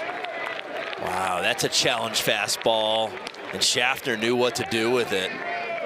99 off the barrel, dead central, 388 feet. That kid can play. He can play the game. Schaffner's first hit. Here's a listen. Oof. Right down the middle. Clavon's got a football background, but he couldn't leap to that. The Janesville, Wisconsin native smoking that to center field. Fifth home run of the season for Schaffner. North Carolina not done. Here's Gallagher. First man to face Simerson a second time. To close that point, though, great to be back in the Southeast. Great to be here at Clemson in the ACC. I'll be doing Louisville, Stanford tomorrow and Sunday. And it's just great to watch these fine young men and athletes compete on the field in a great league. Love the ACC. The only thing I heard you say there is more driving. Yeah. Taking off after this game tonight. My beautiful wife Pamela is here to help me get to Kentucky. There you go. Hey, look, you need some up after 49. Yeah. My gosh, Gallagher's got 2 hits. Did he hold up? No, sir. Hammer time for Simerson. Another strikeout to end the 8th.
It was a 13th strikeout of the day for Clemson pitching. 9 for Aiden Canuck, 4 for Hayden Simerson.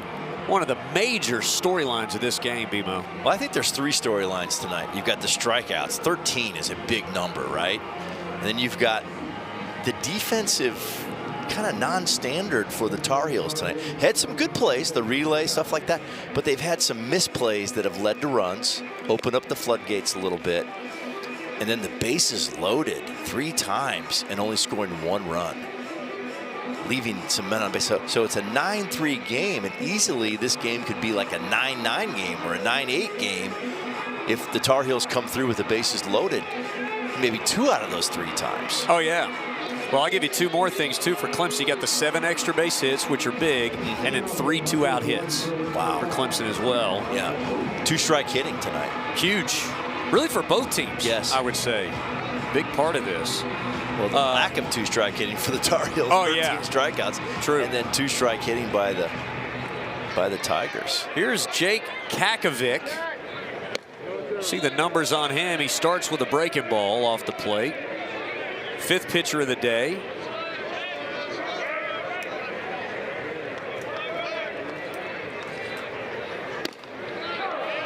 Get an opportunity here in the bottom of the 8th. Convince your coach to let you throw tomorrow. I'll tell you something. These Tar Heel pitchers, they all look like clones, don't they? They do. All have that great body, athletic looking, tall, lanky. They all look like big leaguers on the mound.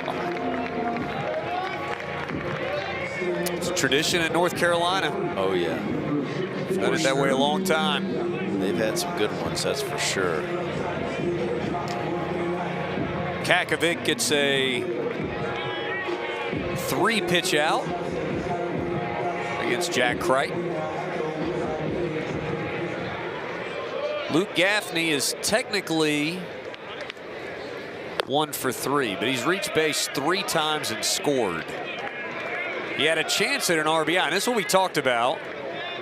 Nate Savoy was thrown out trying to score from first from the right center field wall on a perfect relay. So that's been part of the equation for North Carolina. They've also had 2 errors and a couple of just mental hiccups at the wrong times. Right.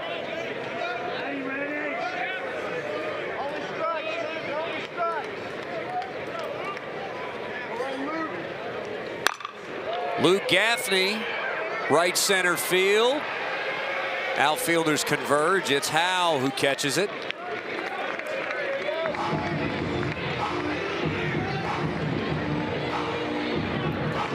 Five straight sat down by North Carolina pitching after the Moore home run. Here's Jacob Gerald. Played some audio of him earlier talking about how important it is to him to play against the Tar Heels. Showed his mom several times, a former Tar Heel softball player, and he has yet to be retired today. There's happy mama. Maybe a little nervous mama right now. Hit a mile in the air. Winslow racing back. He makes the catch into the wall. Wow, what an effort. Nice play. Tar Heels with 3 outs to work with and 6 runs to get in the 9th.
Folks think maybe he'll come back tomorrow. You can join us tomorrow, 2 o'clock. Bobby Miranda will be in a different state. I'll be here with Tom Reginas tomorrow. TR, baby. Yeah. TR's awesome. I can't wait to work with him too. It's really a play. I mean, I'm glad to work with you. We work with such good people here. It's fun. Such a great job. This is always a blast. It's a blessing to be here. Simerson still in there. 3-4-5. Paulson, Winslow, Hull due up. Paulson singled off him on an 0-2 pitch back in the 7th inning the first time they met. And we saw why he was the defensive player of the year in his conference at Stony Brook last year with that play in the dugout. That's a massive, massive play. It's a heck of a souvenir grab. There's a swing and a miss. How about 14 strikeouts for Clemson pitching today? That's 5 for Simerson. 14 strikeouts to only 3 walks. This is a great breaking ball right here. It's a true curveball. Yeah, it's a downer. Some good depth on that pitch, some good tilt. Big cut by Winslow, fouls it back. He's been on twice, 1 for 3. Yeah, 14 strikeouts, 3 walks for Tiger pitchers tonight. It's a pretty good ratio. Simerson, really one of the great stories of the modern era. A year ago, he's pitching in Division II at Catawba. 2-time All-Conference, All-American, 23 saves. Nice. He comes up here and realizes, oh yeah, stuff plays here too. No doubt. A strike machine throws it in there. Slow tapper. Dillard waits on it. 2 away. Like we talked about in the break, really the difference in this game has been the freebies. Those 3 things we talked about as far as the left on base with runners in scoring position for the Tar Heels, bases loaded. But you look at errors, walks, hit batters. Clemson Tigers are +5 in those categories today against the Tar Heels. That's a big number. It's not a fun Clemson stat, but I think it's worth noting. In their first 4 weekend series against power conference teams, that's including South Carolina, Clemson lost the first games of series. They were 0-4 by a combined 31-3. They beat Stanford on the road last Friday night, 9-3, and now they're 1 strike away from a 9-3 win here today against a top 10 baseball team. That's a big gut check for the Tigers. A swing and a miss, it gets away, and that's going to be a free base for Hull on a wild pitch. We'll add it to the strikeout count, but it's a weird one because the game continues. Yeah, this ball had a lot of depth. That's that downer breaking ball. That's been a big issue for the Tar Heels tonight. Chasing breaking balls down in the strike zone, chasing elevated fastballs up in the strike zone. Something they're going to need to fix tomorrow if they want to come back and even up this series. The chase has been a big pitch for the Clemson Tigers pitching staff tonight.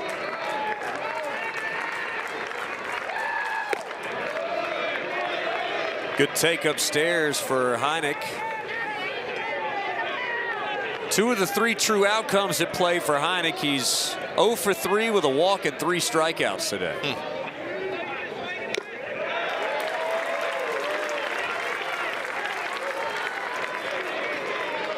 Simerson looking for his 3rd save.